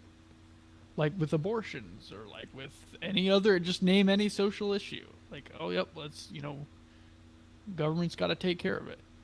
Government's got to create the laws and enforce the laws on it. Mm-hmm. And, we're not getting to the root cause of the problem, which is the demoralization of people, the mindset of people. Yeah. So, but anyway. Yeah. I'm actually having fun talking about this and keeping it secular. And keeping it like, secular. I like that word. I guess I could use that Well, word. it's philosophical because Philosophical. I'm talking about German right-winger faggots, anti-Western capitalism. Okay. I don't know. It's like All right. No, I'm getting it a little bit. It's making more sense. How about you, Gonzo? Making a little more sense? I think it's made less sense. anti-Western capitalism? I'm confused now. Anti-Western capitalism. There's a lot of words there. Can we throw Marxism in there a little bit? See, you get some. That sounds more like Democrats. Well, yeah. I mean, I mean, if you're referring to my earlier point, I mean, it's the Democrats do that even more, but the Republicans, I think, do it. I mean, I'm talking the party. I'm not talking, individuals here. I know there's, like guys like us in here. Like, we don't expect the government to take care of us or to solve our problems. Just drop the crack pipe, sir. Press 1, God damn it. Oh, God. Here we go. I don't know, guys. Like, I mean, I will just say this on on the earlier note. I think, I don't know. Okay, here we go. I think this explains a little better, right? All Western civilization, anti-capitalism. They all love Marxism and socialism with a bunch of. Okay. Yeah, I mean that's. I mean, we're talking about the mainstream Republican Party right now. Absolutely. I mean, you're talking about the guys, the Republicans that they bring onto CNN. Okay. 100%. I agree. I understand where you're coming from. I think. Oh, okay. I had to sit there and smoke on that for a little bit, but yeah, I get what he's saying now. Yeah. But yeah, I don't know. There's a whole thing of, I don't know, philosophy. I find philosophy interesting, but I find it kind of less and less interesting, I think, these days because, like, I'm not sure. Have you guys gotten deep into like guys like Hobbes or Rousseau, Jean-Jacques Rousseau? No, you're way deeper than us. Okay. Well, this it's some heavy stuff. It's not easy reads, okay? Like, I don't recommend it per se, but if you read like Jean-Jacques Rousseau, that dude is like, I mean, he was trying to like figure out the inequality thing. Mm-hmm. He's also the guy who famously said there's not a shred of evil in a man's heart. And I just think, people wouldn't believe these crazy things if they weren't locked in their imagination and in their intellect. So in a sense, I feel like, and I see the same thing happening, everywhere. Like, nowhere is exempt. I think the intellectualism is a real problem. I don't mind talking to intellectuals. I've been there. Like we talked about, like Jordan Peterson, bridging to other things. Yeah. But so sometimes you got to bridge. But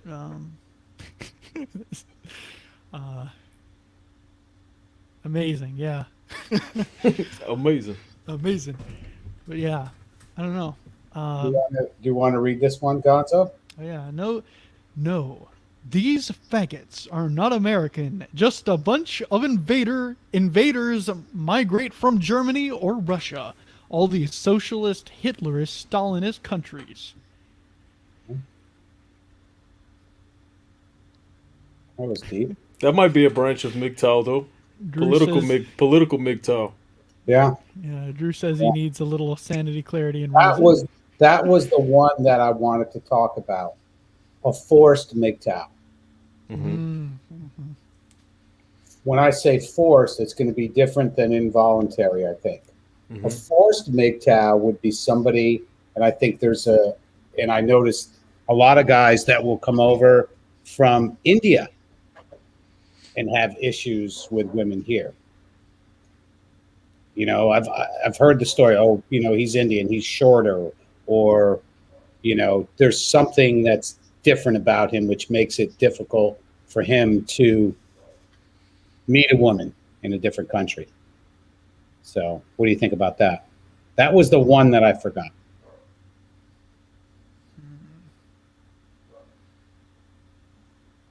That would be under involuntary Mgtow. Yeah, that makes sense. Not unless you're coming to school here or your family moves here, you don't have a choice, and you don't feel like you fit in, or yeah, like that culture shock sort of thing. yeah. Tony said he'd like to see Trance join the panel. Oh, that'd be great.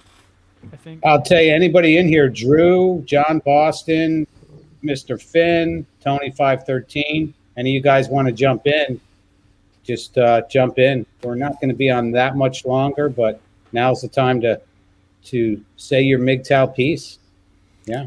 I'd like to know what Drew, if you don't mind, define Mgtow in the chat. Here's Michael Finn. Awesome. Okay, good. There he is. How you doing? Yeah, it's good. I'm glad I got to finally get on and meet you guys. Good. Can you guys hear me okay? Yeah, we can hear you actually really well. Awesome. Just so you guys know, you guys recognize him? My brother did an interview with him. Mm-hmm. And you teach people Spanish and English, Spanish? No. I'm an American who lives out here in Brazil, okay. And I've been teaching English out here for the past 10 years. Okay. Yeah. So I'm coming in late to the program. All right. Well, the topic was, what is Mgtow? We went over all sorts of Mgtow. I have no idea what Mgtow is, so I'm at a loss. Okay, Gonzo. It's okay. I don't know. Give him the breakdown. No, I mean, Mgtow is basically it stands for men going their own way. It's like I guess the simplest way I can put it, or at least what it started out as, is it's I guess a movement of men, not deciding to not cater to women anymore. I'm not going to revolve around women. I'm going to. So like manosphere and just jumping on and doing what's best for us, huh? I mean, yeah, basically. I could kind of jump in on that. I mean, I don't think, to be honest, we should really cater to anybody. We should try to seek excellence for ourselves and make ourselves better, and then be proper leaders in our own realm, and then bring people on with us. I mean, I think once we start catering to people, then what is the point of anything? You're just trying to live to please others, and I don't buy into that really. Well, so I guess I can. Well, I forgot this too, but also I guess the earliest iteration of Mgtow that I can think of was it was guys who were talking about how corrupt the court systems are when it comes to everything's. Yeah. That's true. Everything. I think here in Brazil may be a little different. They do have laws that protect women, because I think out here in Brazil, being very, it's a Latin country, men still, you have like this male chauvinism more prevalent out here. But I do notice, I come from the States, and I think it does cater more to women. I think guys get screwed over big time in the system, and it's unfortunate.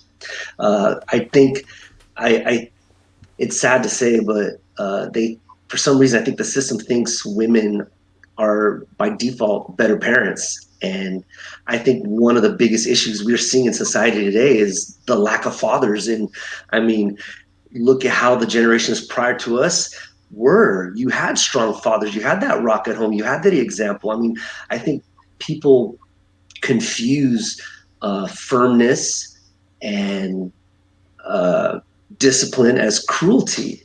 And I think if you love, you kind of put people in their place. I mean, you tell the truth, the hard truth sometimes. So yeah, I would have to agree with that statement, that it's unfair in the States for men. All right, well, we all have Mgtow gear on tonight. I don't know if you can tell. You fit right in with the hat on backwards. I gotta be honest with you. Yeah. Yeah, and you know what? I just ashed out. I just ashed out my pipe too. So Oh, nice. yeah, Tony, good. I'm that's glad to finally. Let's Yeah, address Drew here. Says the first thing I think of when I hear Mgtow is men who have given up leading and building and turning inward. I don't think that the type of Mgtow which I like, I don't think they gave up building. They might have given up leading family or leading a woman, but I'm not really quite sure turning inward. I'm not sure what that means. in Anybody other words, want- yeah, I think he's saying not taking accountability for his actions, turning inward, Okay. accountability for himself. I'm gonna run away. I'm gonna retreat. Yeah, I think that's what he's saying. Okay. I think it's harder. I think it's harder now for guys to be the men that we're supposed to be. I mean, mainly because this uprising feminism and these women. I mean, they want it both ways, right? They want to have their independence to do things themselves, but at the same time, they want to be taken care of. So it's like, I mean, which one is it? And then I think for us guys, most of us, we want peace. We want to take care of stuff. We want to get things done. And a lot of times, I think it's easier to cave and do what the woman wants, just so we don't hear the bickering, rather than taking a stand and do what's right. And I often say to people, because I have a lot of different students and stuff, and I tell them, just because something is easy doesn't make it right, or just because if you have the right doesn't make it right. And sometimes the hardest action, I don't know, let me say that. I think usually sometimes doing the thing that is right typically could be the hardest action. But I think maybe that could be the difficulty here. It's just because, man, sometimes it's just easier just to do it and not listen to it. But sometimes we have to listen to it because we gotta stick to our guns, We gotta take our lead back. Now, are you a married man? Yeah, I am married and 2 kids. 2 kids? I'm actually, yeah, it's my second marriage. First marriage. That's the reason why I came out to Brazil, because my first marriage was a mess, and I came out here to try to fix it. And I made lemonade out of the lemons that I was given, and I ended up leaving my first and stayed out here in Brazil. I was actually homeless out here in Brazil for a while, and I got my feet out. Brazilian? Your first wife Brazilian? Yeah, she's my first. You met another Brazilian woman? While I was out here, yeah, I stayed single for 2 years, and then I met my current wife out here in church, and it's been great. I mean, I like to say that I have a good perspective on it because I've experienced both sides of the marriage coin. The first side was it was bad. I mean, I took a lot, I suffered a lot, I learned a lot, and now I've got a great marriage. It's got its challenges. My wife was kind of raised by a kind of feminist socialist woman, but you have 2 kids with the same woman, correct? Yeah, I have no kids in my previous marriage. Yeah, my kids are little because I've been married now with my wife 6 years. 6 years now. So got a 4-year-old and a 2-year-old, and it's still got challenges. I mean, I think when guys because sometimes we can get into a rut, or sometimes we think, man, what did I do? And we get attraction or attention from someone else, and we maybe want to hop ship. Or, I mean, coming down to it, there are a lot. I mean, women are women. They, in the core, there are good ones and there are bad ones, and I've learned that a good one will lift you up and make you work better. I mean, I don't know. It kind of it puts the wind under your wings, and a bad one can just tear you down. But there's nothing that's worth working towards that's easy, right? So, anyways. Yeah, I mean, you say women can tear you down. I totally get that for sure, but again, here I always try to flip the table too. In other words, when a guy says he has a problem with a woman, do you hold yourself accountable for what you let happen in your life? Yeah, that's true. That's there's a lot of truth to that. I really like the slogan from Jocko Willink, right? Extreme ownership. Extreme ownership. And that's something that I've gotten much better at myself personally, as far as, being the leader of a family. I have my own family, and when things go wrong, what can I do to fix it? Or how did I let it get to this? And being the calm, cool center. So I think a lot of maturity it's important to have, and we men, we have to be rational and reasonable and not let things and something I tell my wife when she gets upset at something, I just say, why did you allow that to upset you? We're the ones when something affects us or gets us upset, we're the ones that are giving up that power or that kind of control, because if you think about it, we cannot allow that to hurt us. We just take it as it is and just go forward. I've gotten much better at that myself. Still got room to grow though. So let me ask you a question. So you're not familiar with Mgtow then, really? No, it's the first time I've heard this acronym. Yeah. Okay. Well, I'll give you. I checked some of it out. It's interesting. I've been called a Mgtow, which is okay. But I think there's different versions. We went over this earlier, but there's a version to where a guy actually has like a doll. That was my first impression of Mgtow. He marries a doll, a sex doll. Not marries it. Well, I think one guy did marry it. Wasn't he like an NFL player or something here recently, or a professional? I think professional wrestler married a doll. I mean, people are marrying everything nowadays. I heard someone married a tree before. A couple women married the ocean. So I mean, okay. Yeah, but I'm going to say a doll is a little more disturbed than marrying a tree. You're really, it's not like you're taking the ocean and the tree home with you. Sure. Next to it, you're not combing its hair and whatever else they do to it.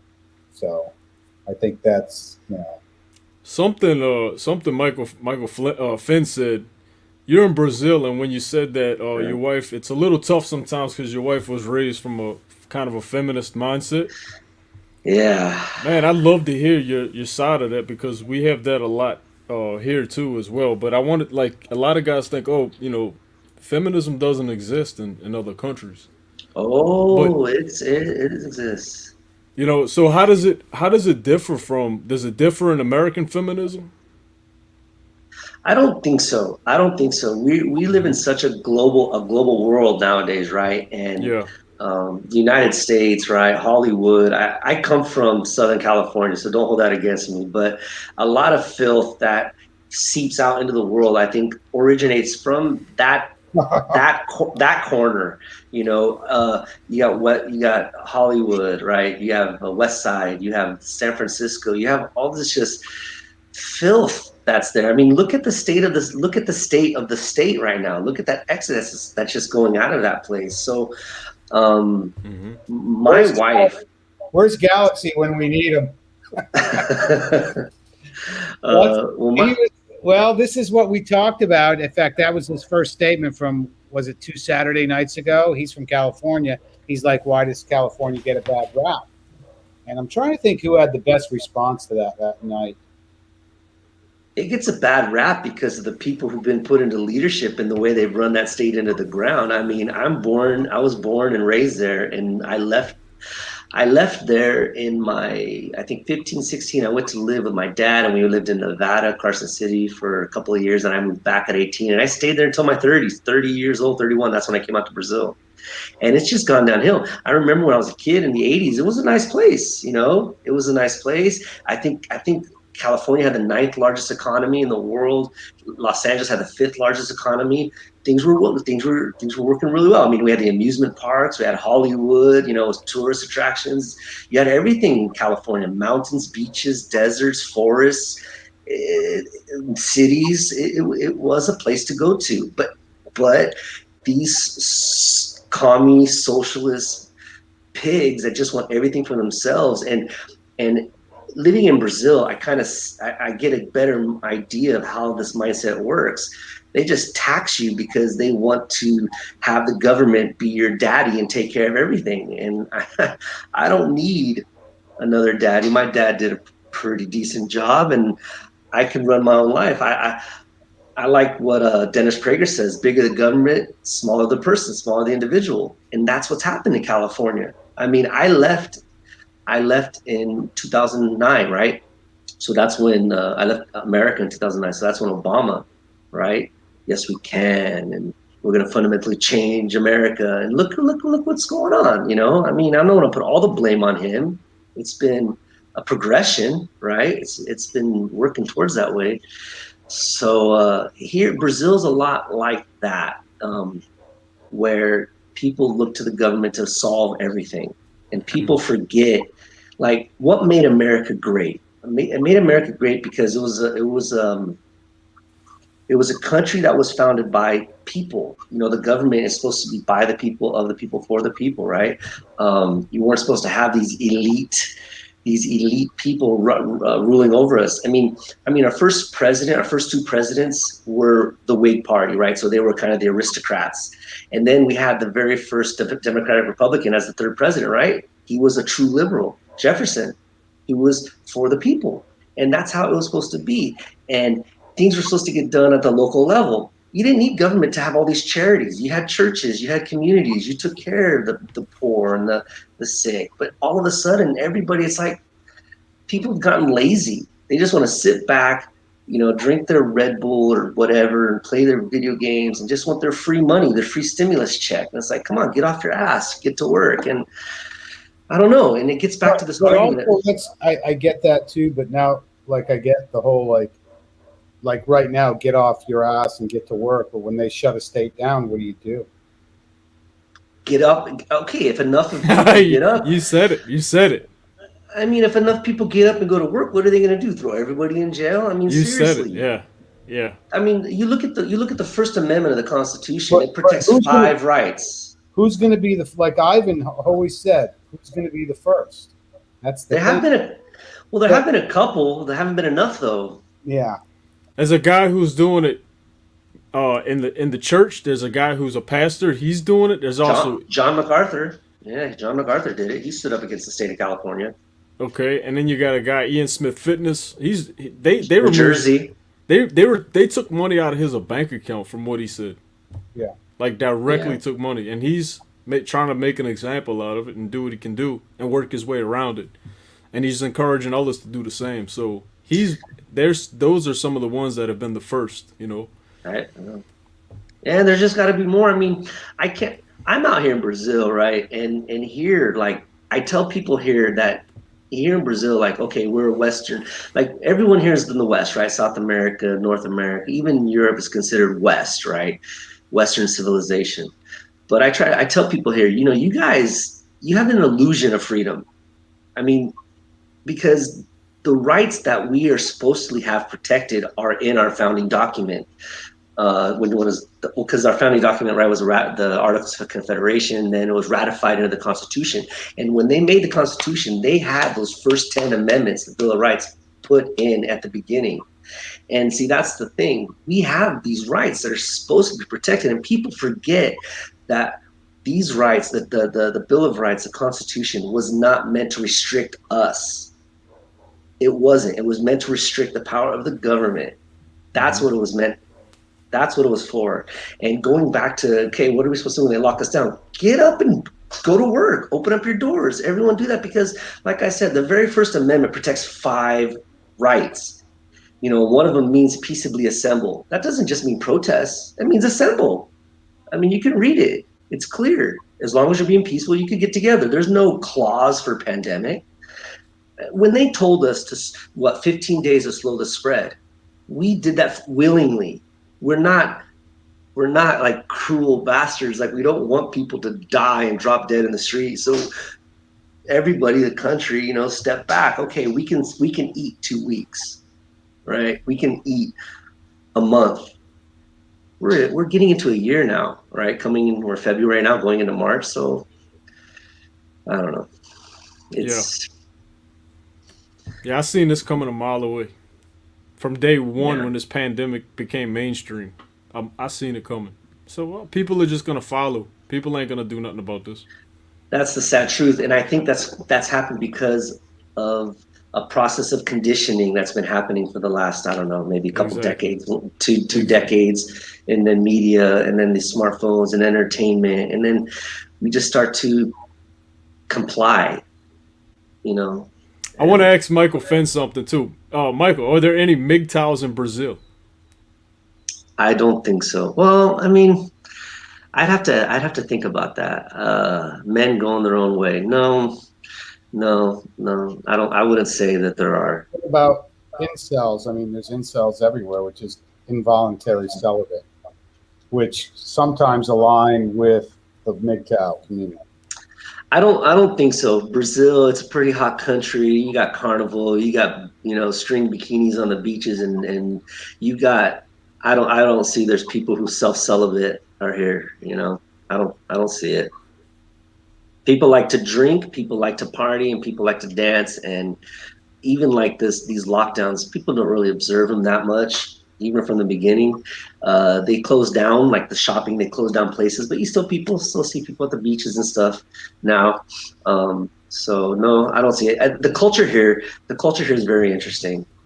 People look for excuses to have a good time. People look for excuses to go out. They have protests, and the protests, and a large part of it is like just to go out, take selfies, and get together, you know.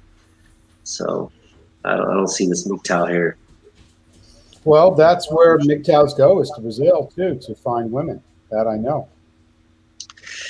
They're a lot here, and they like gringos. Yeah. All right, let me ask you a question then, because a lot of them talk about it's location something. I don't remember the phrase, but like location dating, going to Brazil, going to Colombia. So you're a guy that goes there. A lot of times it's older guys. Yeah. A 23-year-old. What do you think about that? Oh, I mean, if they want to come out and have a good time, it's easy to happen, you know. But I'm saying, what about like meeting a woman to date and marry, going to another location for that purpose? I don't think it's necessary. I mean, there's plenty of women where you come from.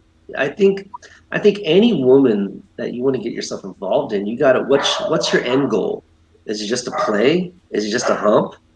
Is it do you want LTR, right? Do you want something long term? I mean, because you can do that nearly anywhere. And nowadays you have all these apps, right? You can meet people, hook up. So if you want, sure, you come out here and find something different and exotic, but then you're gonna run into a cult. This is where not everybody can do that, Michael Finn. Yeah, that's true. No. I guess that's right. And meet somebody. This is But why coming up, this is why a lot of the Mgtow happen. Either they got burned, or they can't get a woman because they don't meet they don't meet this requirement. You know, certain requirements that women want. This is what Mgtow is. That's what I'm saying. So and again, we went over probably 6 different kinds of Mgtow. So we're just kind of, you know, we're just giving point of views, and I wanted to, even though we're dressed like Mgtows tonight, I think it's very fitting.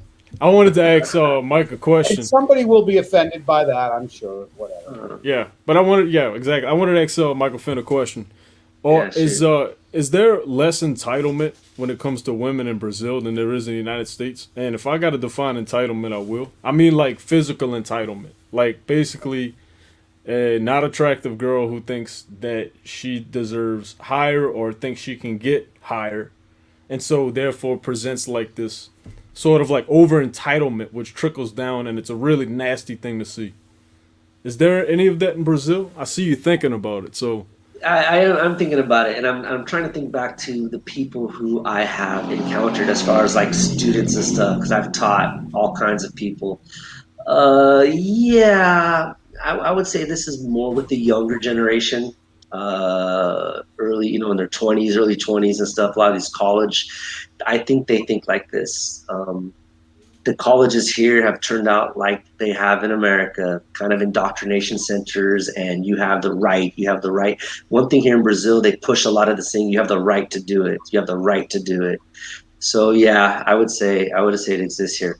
And talking about what Tony said about people wanting to come out here and maybe date, hook up. Well, you could do this, but you got to remember you have a couple of barriers to overcome: cultural barrier, language barrier. Like even in my situation, I've lived out here for a while. Doesn't scare me.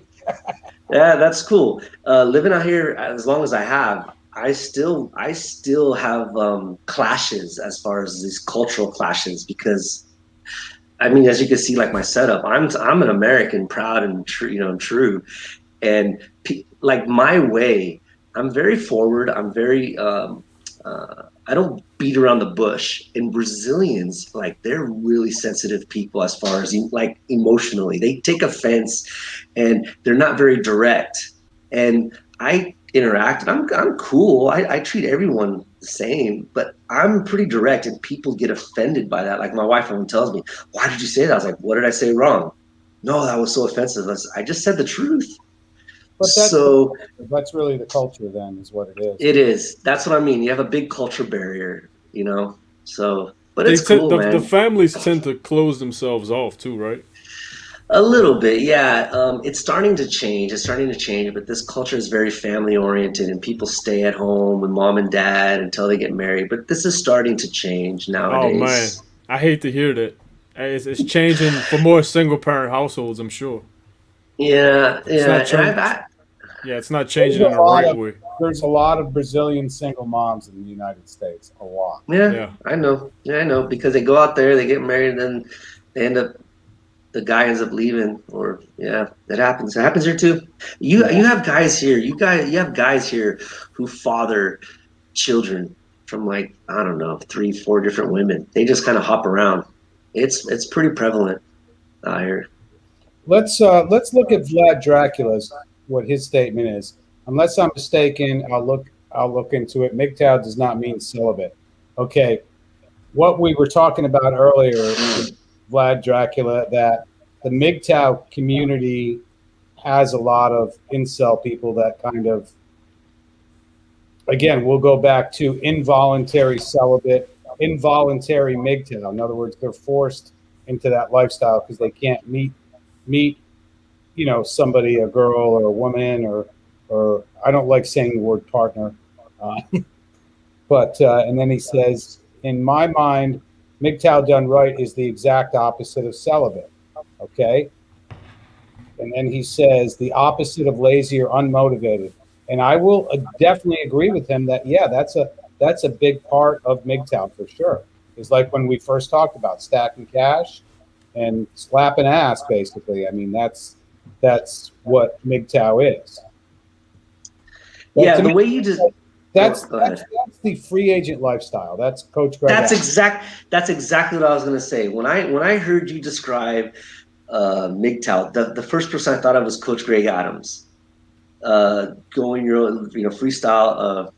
What was it? Free agent lifestyle. Free agent lifestyle. That was the first thing I thought of. Do your own thing, live your own way, hook up, do this, do that, and it's my life, and I'm gonna live it how I want. That's how I imagined it. Yeah, and that's a very motivated lifestyle. And, I couldn't do it. Yeah, I mean, there's some people can't. Some people can. Yeah, I'm a family man. I've always wanted to be a family man. That's why, like, when I came out here, I tried to save the first marriage that I knew early on. It was like I made a mistake, but I didn't marry to like divorce. You know what I mean? So that's why I actually I bit the bullet. I came out here. I changed everything. And when I did, after about 2 years, it just got worse for me. I was like, you know what, I'm done. And that was the hardest thing I ever did, was separate from, like, I left everything that I built and I made in the States, and I gave it all up to try to fix a failed, like, a relationship that wasn't even worth saving. And when I left her, it was the hardest thing, because I had nothing, nobody, no. Like, I knew some people, but no family, no support. And I did it. I just tried to set myself free, and I'm glad that I did. And I ended up getting remarried, and I'm finally living the life I How long was wanted. how long of a space did you go from 2 years. 2 years? So you were Mgtow. 2 years, yeah. The first year, yeah. The first year I Am I was, right, and then guys? this.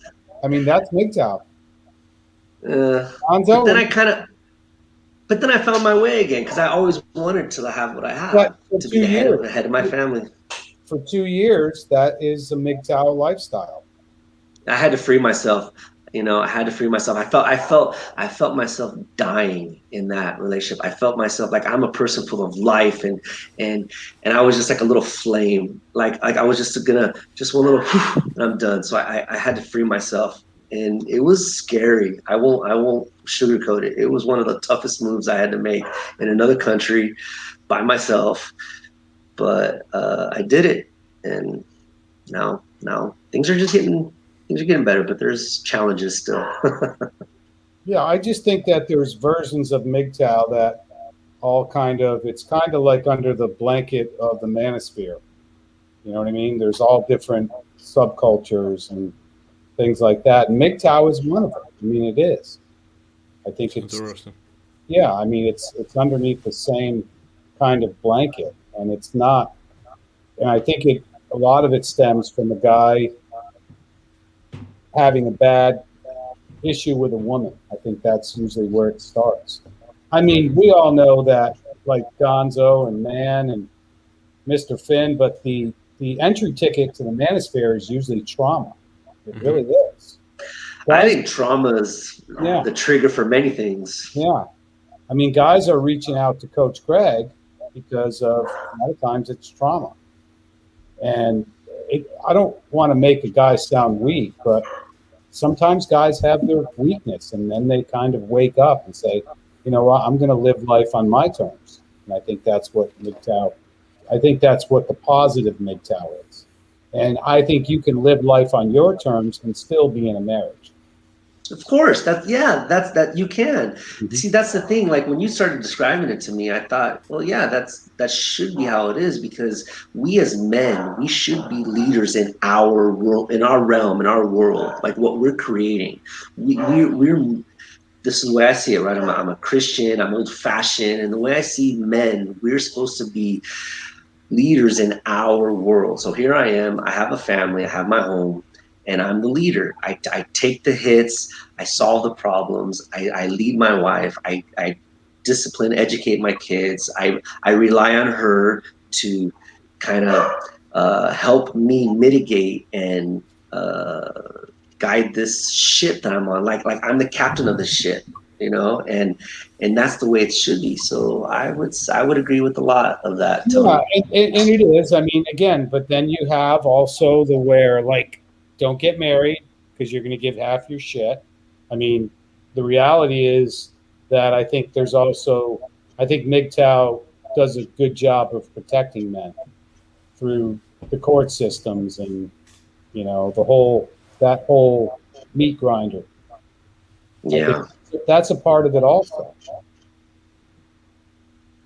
true. I mean, I'm looking at it. I'm trying to look at it again tonight through MGTOW eyes. Like, all right, what did this guy go through, and how did he get to this point? So, we talked about a married MGTOW. What was the other MGTOWs, Gonzo? And then, Involuntary MGTOW, political yeah, MGTOW, And like yeah, black pill, you got your black what is pill. it? The pump and dump. yeah. There was the monk, the experienced monk, and the what was it? The refugee, and then there was one other one. It was like reformed. right? Something like that. It was like reformed Mgtow, reformed monk, something. Well, I'm going to give a little tip to any MGTOWs that might be watching this in the future is, yeah, it's a commercial break. Get your tactical soap, pheromone infused soap. Great stuff, handmade. There's a link in the description of the video. You got beard oil. You got cologne sticks. It's all here. So if you're MGTOW or really an incel, I mean, every advantage, why not? Load up with the pheromones. Great commercial break. Great segue into that. Mr. Finn, do you use tactical soap? No, I don't. I use the cheapest stuff I could buy. Yeah, no. Sometimes I just grab dirt. It's probably the best stuff. Exfoliates. Yeah. Yeah. Minerals. Yeah. But Blue Hit says, to me, MGTOW is 21st century version of confirmed bachelorhood, only with the information superhighway to aid men in truth about women in life. Yeah, that's a damn good explanation right What's there. the difference in MGTOW and red pill then?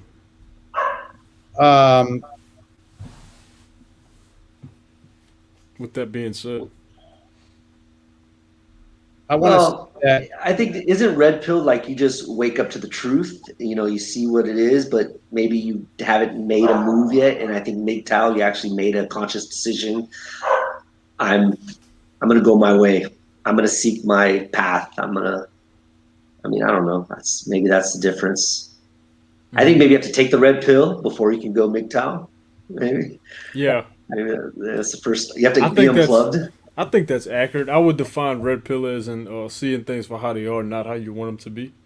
Right? John That's all. Boston has a great quote here. It says, soap makes me hold MGTOW frame. Awesome. We seeing who the closet MGTOWs really are. They're coming out in the comment section Coming for out. tactical soap. There it is. The red pill makes you go MGTOW. There it is. That sounds about right. Didn't make me go MGTOW. Nah, I have me to say. either. Me either. Well, I don't know. It made me go. Maybe I could say I was MGTOW for a very, very short time. Very short time. Yeah, I mean, you know, there are a lot of guys that go from relationship to relationship to relationship. Can't be alone, you know, and I think that can get a little bit boring. Yeah, see, now the original red pill to me is, I think recently, I'm going to say within the past couple of years, nobody heard about the red pill really in politics and in life.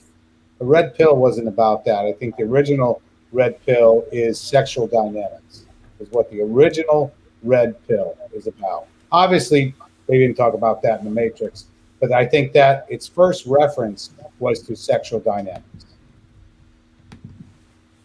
Yeah. Anybody want to comment on that? Anybody know about that? Because if you don't, I'll tell I you. would agree. No. Yeah, I would Yeah. agree with that. Yeah. I would as agree well. with that. So, and then, you know, underneath that blanket of red pill, again, we go to MGTOW. Is what about a red pill tradcon? Oh, definitely. That falls under the blanket of red pill, right? Yeah. Yeah, I would agree. I think that, you know, we talked about TradCon too. That's there's a word that just will break out a whole nother 3-hour conversation. Yeah, really. You know, what's your version of a TradCon, Mr. Finn? That's a new one for me too, man. Traditional conservative? Traditional conservative. Well, what is a traditional conservative now? Because if you think about a traditional conservative now, it's almost like the liberals of old,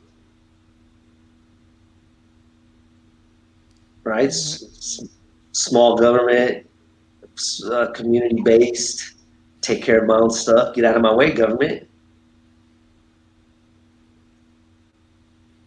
Yeah. And that's what I think of too.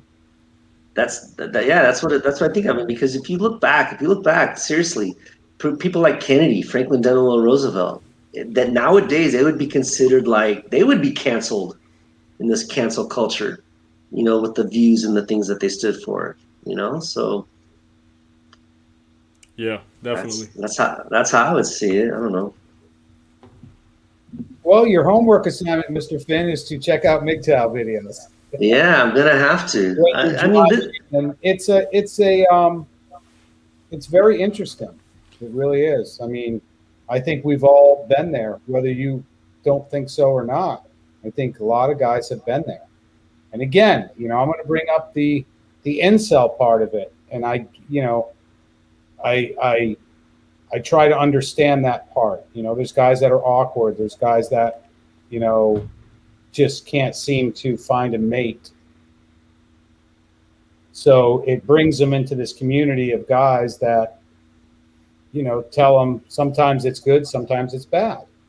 Tell you what you need to be. Uh-oh, you can't be that. Well, you're not going to get the woman that you desire. I think people need to be true to who they are, and attract.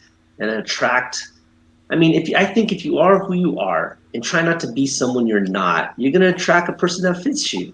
You know what I mean? I think one of the things, we have too many people, too many posers, too many people trying to be who they want to be. Like maybe they like a person, not like they look at someone as a role model, like I want to be like that, and they try to emulate their life like that person, and then they end up maybe attracting people that don't fit them because in their core they're not being who they are. So I think it's better for each person, each man, to be who you are. Live your life, work on yourself, do your thing, attract the right people, friends, colleagues, partners, I remember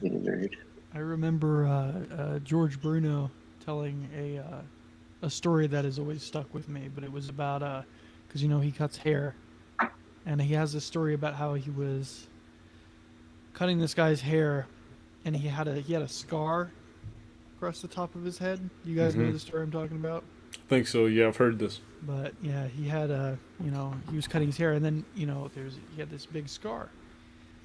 And one day he comes in and he tells George, he's like, just buzz it down, just cut it down.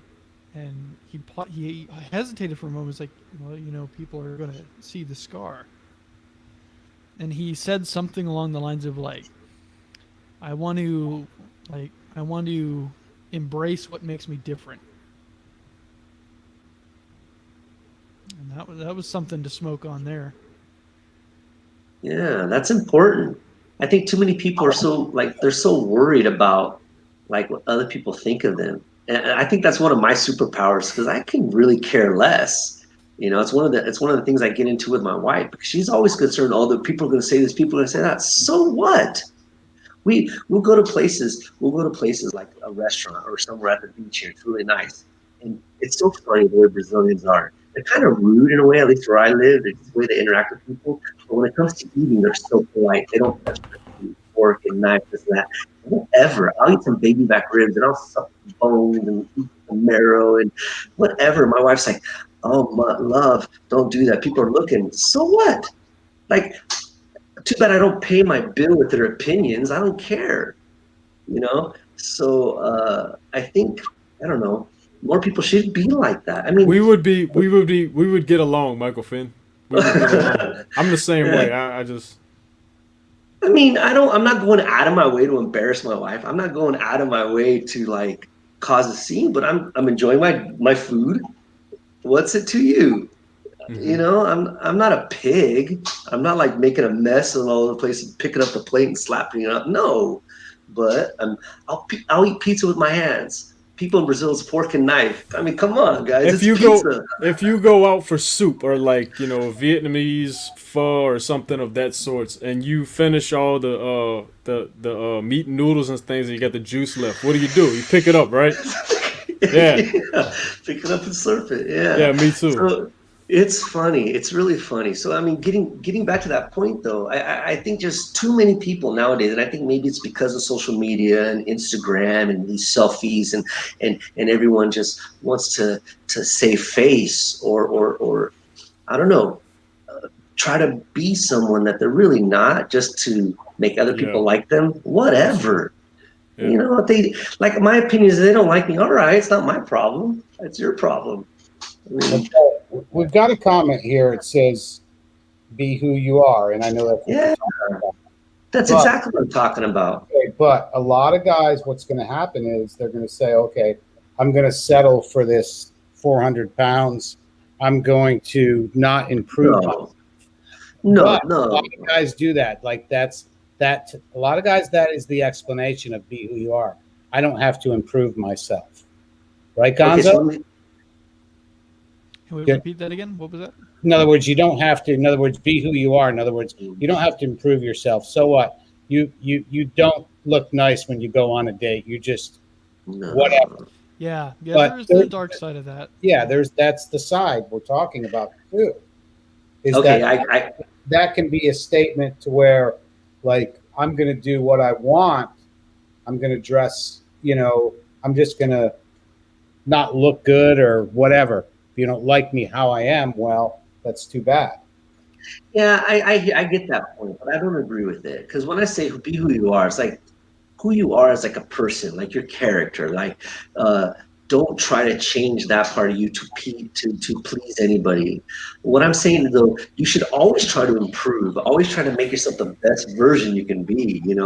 Don't be if you're 400 pounds. I mean, start to maybe change dietary habits, maybe do something physical. I mean, we're men. Our structure, our body. I mean, if you're not going to take care of what you got, how much further, how long do you think you're going to go? So no, I mean, you're going to go out, dress accordingly, dress appropriate, brush your teeth. Hygiene's important, right? I mean, what I'm trying to say is like, we're not an island to ourselves. So maybe I should be a little more clear about what I'm saying. Like, when you interact with people, But Mr. Finn, not everybody has your mindset. Not everybody. I know. That's being positive, high energy. I'm like that. I know Gonzo's like that. I know Man's like that. You're like that. But a lot of guys aren't. They don't have that energy. I had Pat Stedman on last Thursday night, and I don't know if you got a chance to see that. He talks about energy, and something I really kind of dove into. He talks about vibe, and there's a whole energy that people give off, and other people will be attracted to that. Or repelled.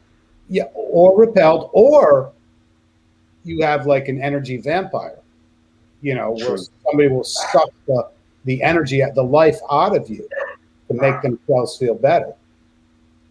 You know what? Energy is actually something that is, he talks about it's 3D, 4D, 5D.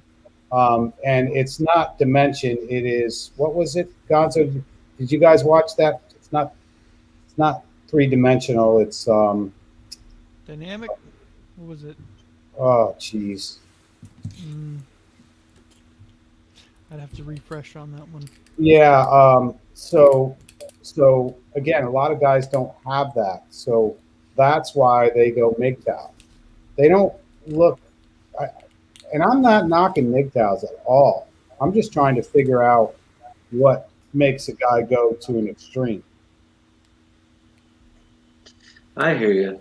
There's different extremes of Mgtow. There's Mgtows who are like, this is how I am, just like we talked about. Then there's Mgtows who I'm going to do nothing but for myself, stack cash, lift weights, and whatever, and bang chicks here and there. That's pretty. Yeah. Well, I mean, these guys who don't have the energy or the focus or maybe the drive to do something, well, maybe something else has to change. Maybe they have to find a different clique or a group of people to hang out with or different places to go. I mean, we all got a place. There's a place for everybody in this world nowadays. So I don't know how to answer that one because I don't know how to be not motivated or energetic or trying to I think what we can say, I think what we can say is stand for something or fall for anything. And I think the underlying narrative right now is agreeability. No one wants to confront anything, the narrative. No one wants to confront the narrative, even if it goes against the values. And so when you say be yourself, I think you could tell somebody another way of saying that is stand up for what you believe in. Yeah. And don't Values are important. Yeah. Yeah. Values are really important, and we don't all share the same values, and that's probably a good point to make. Try to get yourself around people who share similar values, and then you can be. It's easier for you to be yourself then. It's a good observation. Yeah. Good point. I think Jim McIntosh, I think he's kind of agree. I'm not talking office stuff. I mean, sweating your sack off, slinging asphalt shingles, or hammering shingles. Okay, he's a roofer. Well, I have a construction business. I'm leaning back right now because I've been running crown mold for the past 4 days, and I've been going up and down 8-foot, 10-foot, and 6-foot ladders, and I can tell you that my calves are burning right now. So I get the whole thing about, I think what he's saying is that it's all right to bust your ass. I hope that's what he's saying. I enjoy it. So. It's an honorable profession. I come from the field of construction. I worked as an electrician for many years. It's an honorable profession. Nowadays, I teach. One thing I do want to make an announcement, anybody that's watching, is Man has a show on Monday night. It's called Monday Night Man Hour. So, and his channel is called Primal Man. And it's an open forum, I'm sure. So. All ideas, comments, anything are welcome. Yeah, let me, you want me to play the little trailer real quick? Let's see it. Got a little trailer for Man. I got Raj. Hang on one second, Raj. We'll bring you in here for a second. Boy, that icon looks familiar. Hang on one second. I'm looking for it. Primal Man, is that it? Yeah. Primal Man, Monday night. Found it. I got a little trailer. Okay. Raj, I'll bring you here in a second. Monday Night Man Hour on Primal Man channel. You guys are welcome to join the live panel. He has some great discussions. Here's the little trailer.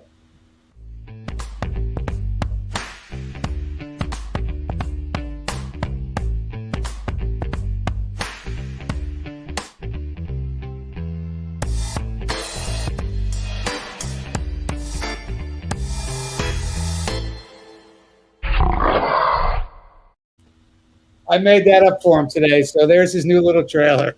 That's nice. I'm going to bring Raj on here. Raj got a camera, so.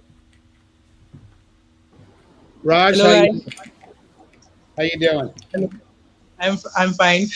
How are you all? Where are you from, Raj? I'm from India.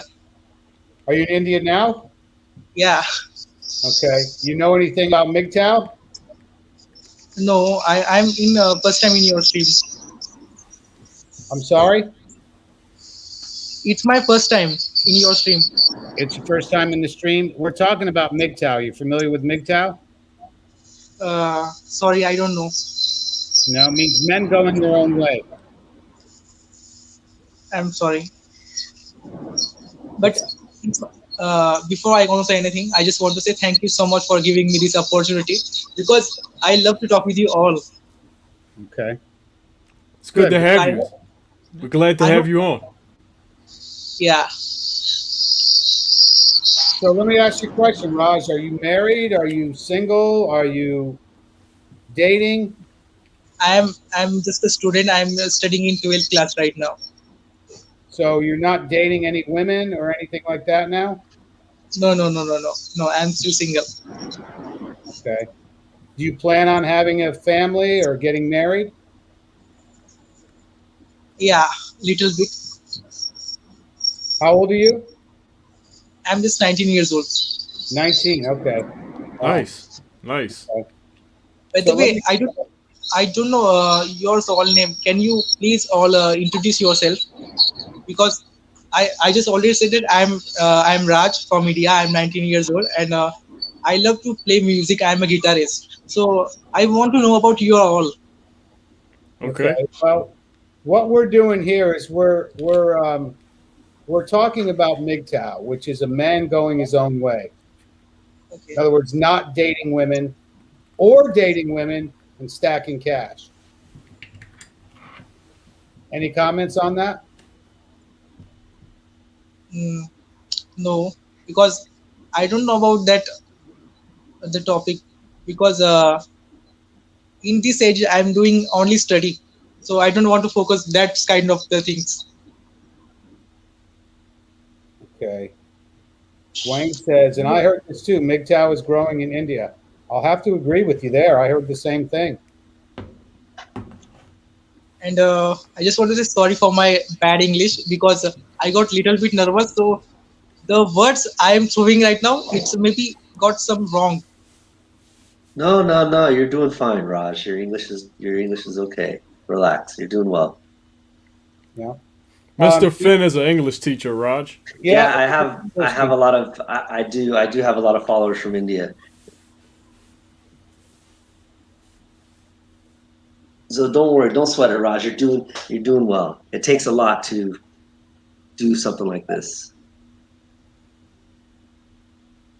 Okay, we got John says, I heard things got rough in India.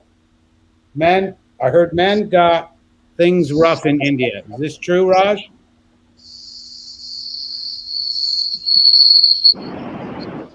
Oh. Yeah, it's true.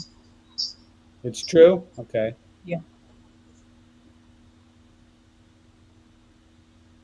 Boy, there's a lot of comments in here right now. Just trying to read them. The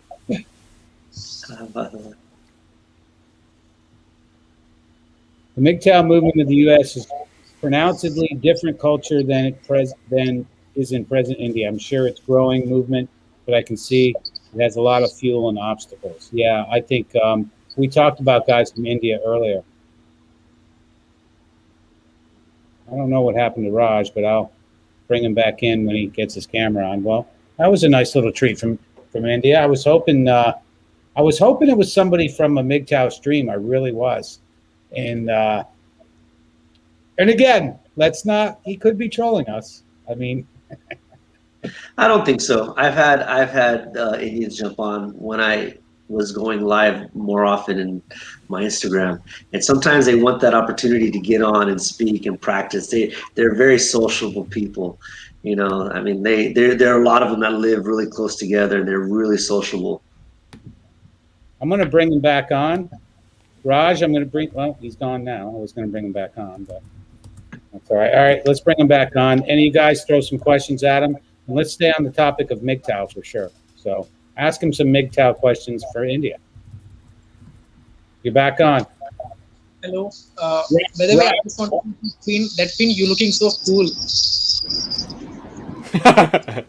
He said you look cool, Tony. Who is that? Me? Yeah, you. Thank you. Appreciate that. So, anybody want to hit him up with a question? Tony is the cool guy from MGTOW. This isn't really the real Tony. This is the cool guy from MGTOW, Tony. Well, go for it. Somebody jump in. Gonzo? I'm smoking on some ideas here. You are going to be asking me questions. Yes, we are. What the topic that you're going to be asking me? What topic? It's going to be about as a 19-year-old in India. How do I put this to make it simple?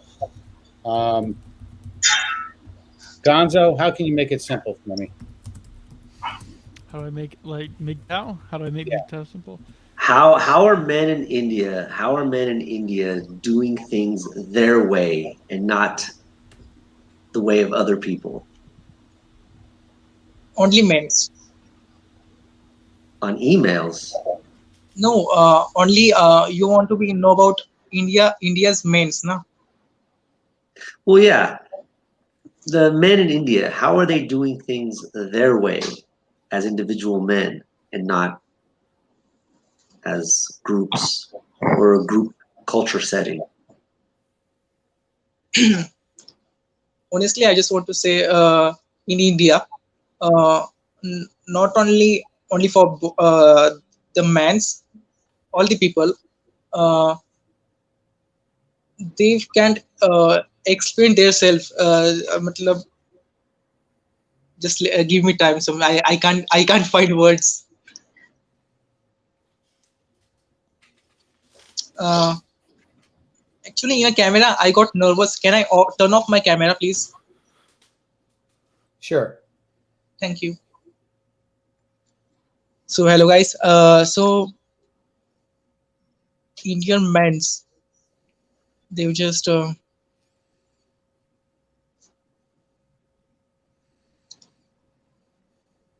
what are you expecting from me? What do you want? That's okay, Raj. Didn't mean to put you on the spot, but when somebody jumps on, we're going to put them on the spot. So I'll tell you what, Raj, do me a favor. Why don't you come back on Saturday night? We have a Saturday night show called Get It Off Your Chest. And you can think about a topic and we'll bring you back on. How's that sound?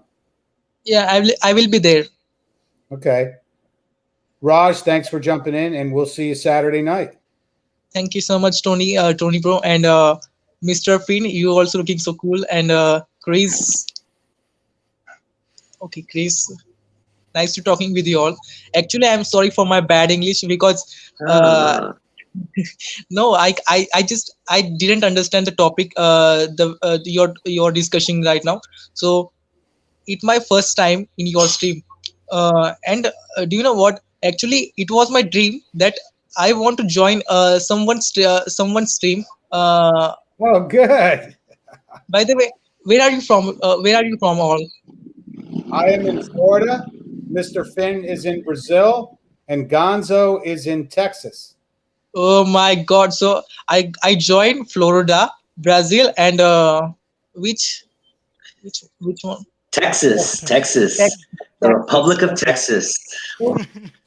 So right now I complete my half dream. Yeah, baby, yeah. Thank you so much, and you all are nice. But the problem is I can't adjust myself in your discussion because I didn't know the topic you discussion, and sorry for my bad English because I'm still improving my English. So I hope you understand. I Of think course it's we fine. do. I think you're doing a great job. Yeah, You are it is. definitely welcome to come back Saturday night. That's your assignment, is come back Saturday night. We start at 9 and usually go for about 3 hours.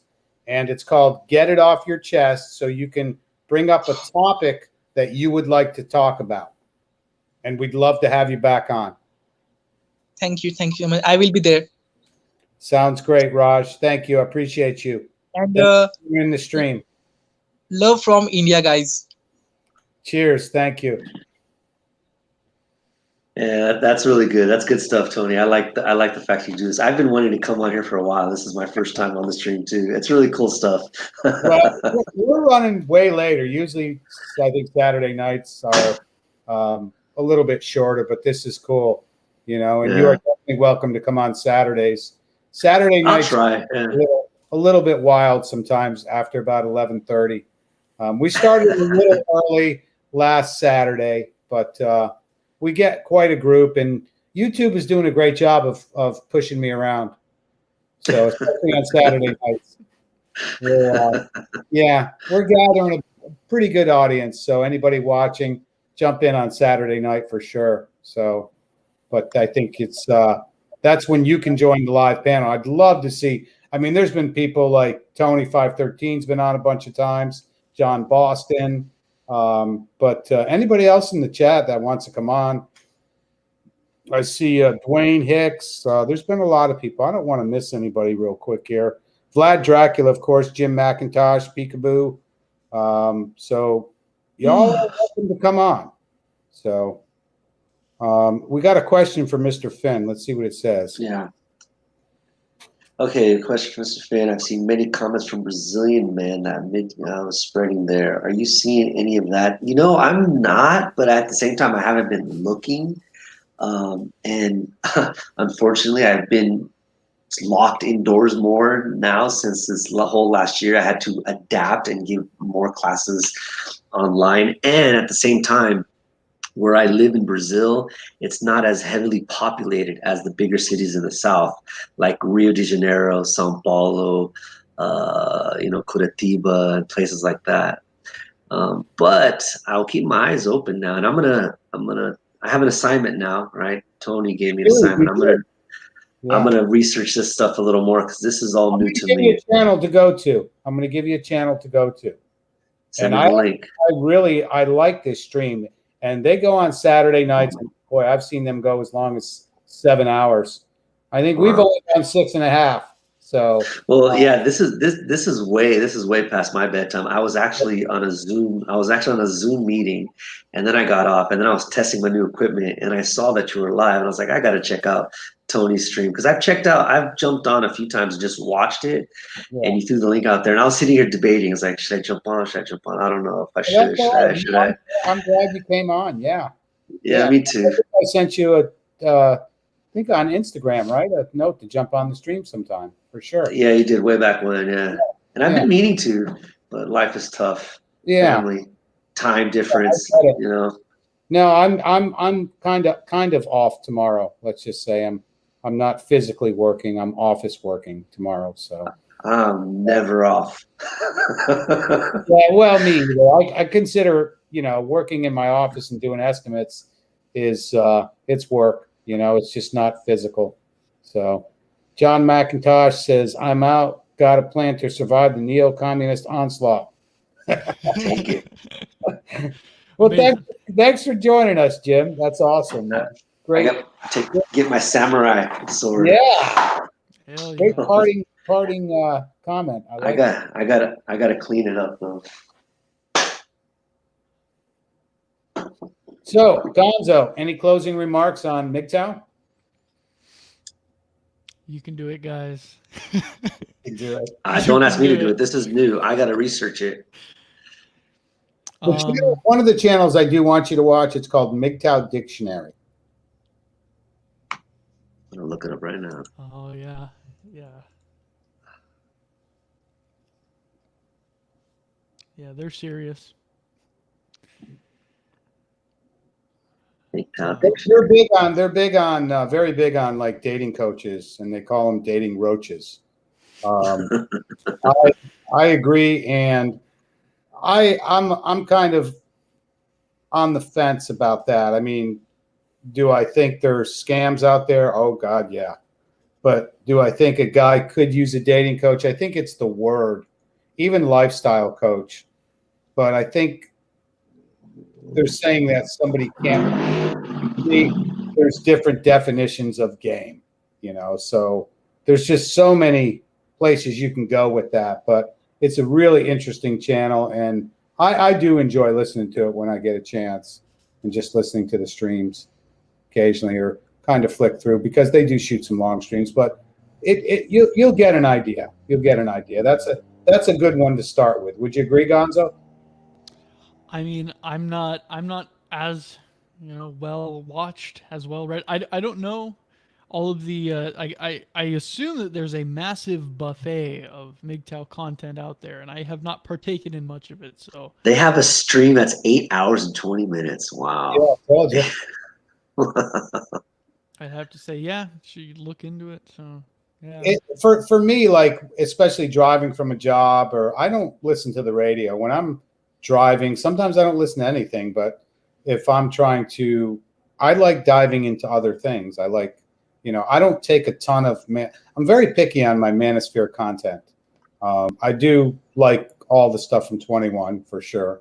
Always enjoy that immensely, and I would recommend that to any man, is to watch, subscribe to 21 Studios. I couldn't agree with you more about that, Tony. I mean, I discovered all this by your brother George, and I discovered George because of the beautiful hobby of pipe smoking. I got into this last year, like September, October.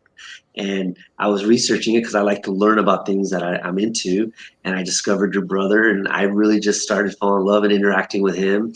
And then I discovered 21 because he was doing those interviews. And then from 21, I started getting in contact. I got in contact with you, Zach. I'm actually a member of the Fraternity of Excellence now. Good for you. Yeah. That's the Zoom meeting. That's the Zoom meeting I was on.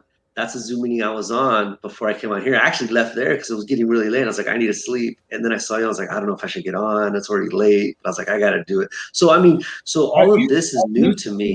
My conversation interview with Zach? I don't think so. Is it 21 convention? No, it's on my channel here. Is it? I'll look it up. It's very good. It's very good. I'll look it up. But yeah, so I'm connected with Zach and Craig and stuff now. And so I'm really enjoying it. It's a lot. And I think it's important that men need this kind of wake up call, or they need, because the way this war on boys, war on masculinity, the way the culture is going, it's like, come on. And I'm very thankful that I kind of felt like I took the red pill back in 2016 when everything I woke up to was like from the Gothard tunnel opening. Some weird stuff happening there. And that's when I started just trying to figure out what's going on in the world, how we're being manipulated. And I just discovered all of you guys just recently. But anyways, I love it. And I couldn't be more grateful. Yeah, and Tex is a part of that too. Yeah, Tex, him and I hit it off really well. I love Tex. I've got a great interview with him also on my channel. Oh, man, I got to check it out. Yeah, I've got both your boys. So yeah. In fact, I got a comment on that, the Dom sub lifestyle today, that I'm trying to decipher from somebody that left a comment on that video today. So I'm gonna check that out. So, but yeah, you'll have to check out your boys. Two good conversations. I'm gonna have to check them out. There's a lot of stuff that I do need to check out and read. It's tough stuff, man. It's tough. I really have very little to any free time because I'm a teacher. I got classes to make. I'm an inspiring YouTuber myself. I make content, try to make content every week. Family, kids, wife. It's just, so I try to really. If you'd like my time, go for it. Say that again. If you want to give your info, go for it right now. Well, yeah, okay. My channel, right, English with Mr. Finn, it is helped. I made it to help people who already speak English learners, and even natives to be better communicators. When I created my channel, I did some research on my own first to kind of see what kind of stuff I should make, and I kind of saw that beginners, there are a million and one channels for beginners, but I think people who are intermediate to advanced have been forgotten. And I take that from my own experience teaching people in Brazil who are well, they communicate well, but they make some basic mistakes and they lack a lot of confidence. Like Raj there, I don't know how many times did he ask for forgiveness, apologize because of his English. And so when I made my channel, that was my aim, was for people like this, people who can communicate in English, but they lack the confidence, they lack the clarity. So my focus is to help them understand the language and to simplify it, not to get into such deep grammar stuff.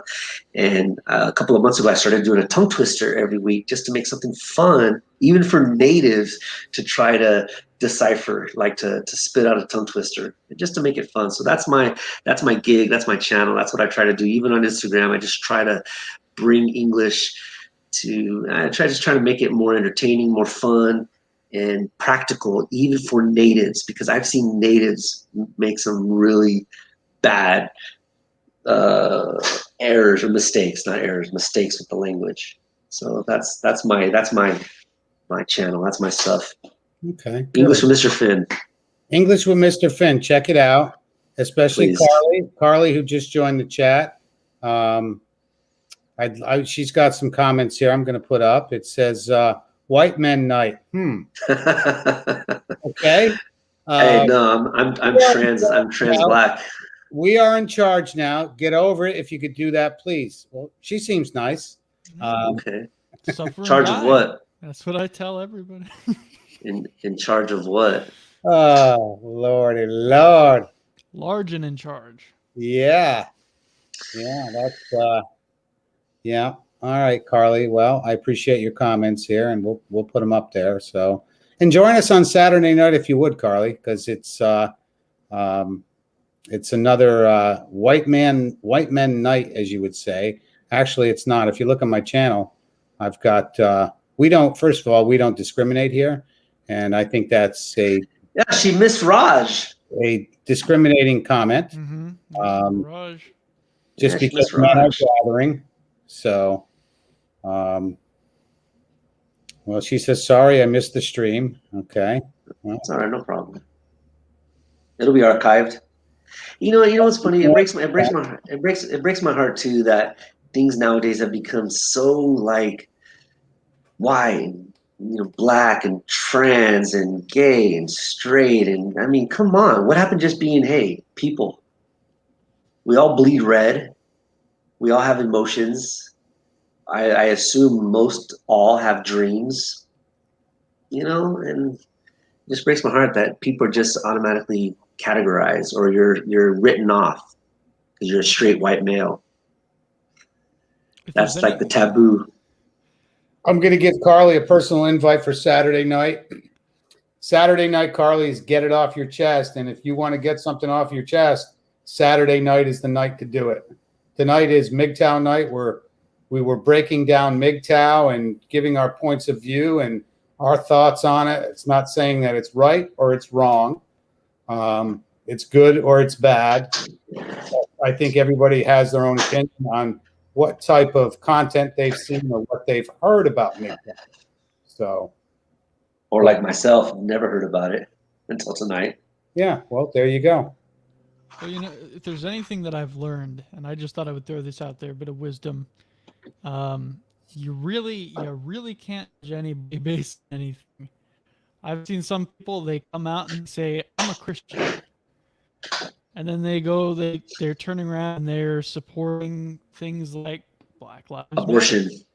Abortion, Black Lives Matter, all these different things. And, or like you see people say, I'm a Republican or, whatever. And they're, I don't know, they're on CNN talking about, the going along with the narrative, to put it simply. But, and then, you see some people that are, they're socialists or they're Marxists, but, deep down they know something's up, so you really just can't, you really don't know.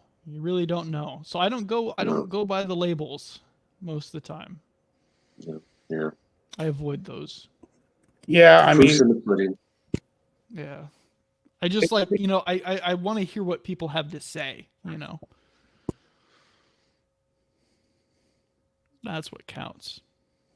Yeah, proof's in the pudding. It's like, it's not what you say, it's what you do. It's like, I mean, you're right. What you say, I mean, we don't see what people do every day, but a lot of what people say comes from like what's in the heart, Mm-hmm. So I agree with that.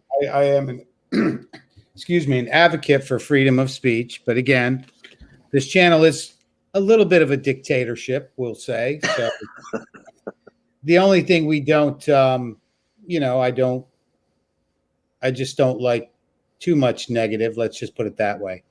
So, and any type of ad homs or, but we go down rabbit holes. We have no problem going down it if you can do it in a rational and let's say a philosophical angle without, emotion. Let's put it that way.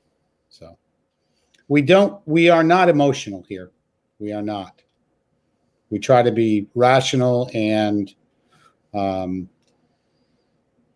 again, I'm not going to say moral because moral is that word is and am I saying objective? Is that objective or subjective? Objective, correct? So morality would be objective. Objective, yeah. Yeah.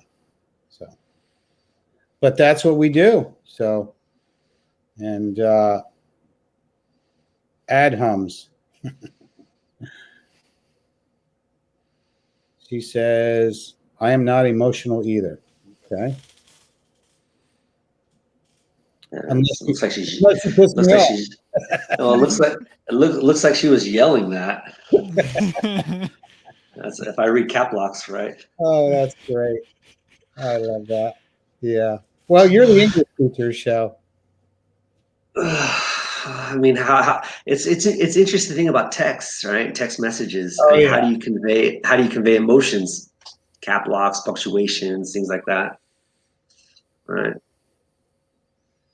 Raj, I would bring you on, but we're going to wrap up here in a couple minutes. But you're definitely welcome to come back Saturday night, and bring in any other friends from India are welcome also. So That'd be great. I gotta make it. Says what is Saturday night's subject? Saturday night is open. It depends. We have different people that can stop by, but anybody is welcome to come on the stream, and it is get it off your chest Saturday night. I mean, last time we had a vegan come on, so Yeah. I caught that. I watched the archived video. Yeah. The great debate. Yeah. So I had comments said we got owned, and but sorry, buddy, I deleted your comment and blocked you. Just so you know. So if you're watching, so she says not shouting, just asking. So 9 p.m. Yep, that's us. yeah. All right, guys. I think we'll wrap it up. Sounds good. Good to meet you, Gonzo. Tony, good to see you in person. Yeah, We've talked a little bit before now. For sure. Thank you for having me here. I hope to be on more because this is really nice, fun. Yeah, Saturday nights, and then usually Thursday nights I try to have a special guest. But guess who's our special guest tonight? You were. So. Oh, cool. Thanks. I feel honored. I appreciate it. Awesome. Thank you for introducing me to Mgtow. I'm gonna go research that more. Yeah, Mgtow. Yeah. I'd like you to do that. So I just want to let everybody know real quick how you can find me, of course, on this channel, Tony Bruno, T21 Surfer. You can find me on Instagram and Twitter at T21 Surfer, on Gab, and Gab is Tony Bruno, T21 Surfer. And then also on Anchor, Spotify, Google Podcast, Apple Podcast, Lifestyle Philosophies with Tony Bruno. I've got probably 14, 15 conversations, interviews with everybody from Texas Dom to Zach Small to Jesse Lee Peterson, Alpha Male Strategies, Coach Greg Adams, Steve the Dean Williams, Coach EO, John Somnez, Bulldog Mindset. Anybody I'm forgetting? Jesse Lee Peterson. Your brother, George Bruno. Yeah, my brother. Well, I don't have an interview with my brother, George Bruno. Oh, we do have Thursday nights with George Bruno. We've got a few of them. So check those out. Those are fun, but that's how you can find me. So Gonzo, how can everybody find you? Yeah, you can find me on the most racist platform, Gab. It's I don't use Twitter anymore, but you can go ahead and check that out. That's Midnight Author. And then you can find me on Instagram at midnight.author, and that's where I post my art and other things relating. And so follow it up with an LOL. Good. Okay. Yeah, and then Gonzo School on YouTube. That's it. That's everything you need to know. And you do commissioned artwork, correct? I do, yes. Okay. So I do. He has some great artwork he does. I'm going to have a shop open soon. I can't really talk a whole lot about this, but let's just say I'm working on some audio. We're getting analog up in here. So I'm going to have a shop open, so we'll see how that goes. Fantastic. Nice. Can't wait. Incredible artist, Gonzo. Yeah. He's had some streams where he's done the sketches. In fact, here's one right here. I got it right here. This is from our live stream. Everything we talked about that night was being doodled or sketched. Yeah. See if I can. Oh, wait. Oh, you get this one today. I just pulled this out of the stack randomly. You got the fly. Oh, yeah. That's nice. Yeah. It's good stuff. So anybody needs any artwork for their channel or for something for their business, hit up Gonzo, guys. Hit him up. So, all right, we'll end it. Appreciate everybody in the chat and all the new faces. Raj, Mr. Bullard, seen him before. Dwayne, Carly's a new one. So come back Saturday night, everybody, 9 o'clock. 9 p.m. Eastern Standard Time. That's when we start rocking. So we get it off your chest Saturday night. Come back and join us. Appreciate everybody. Appreciate you, Mr. Finn. Of course, Gonzo. Awesome. Much love, honor, and respect, fellas. Have a good evening. You too, guys.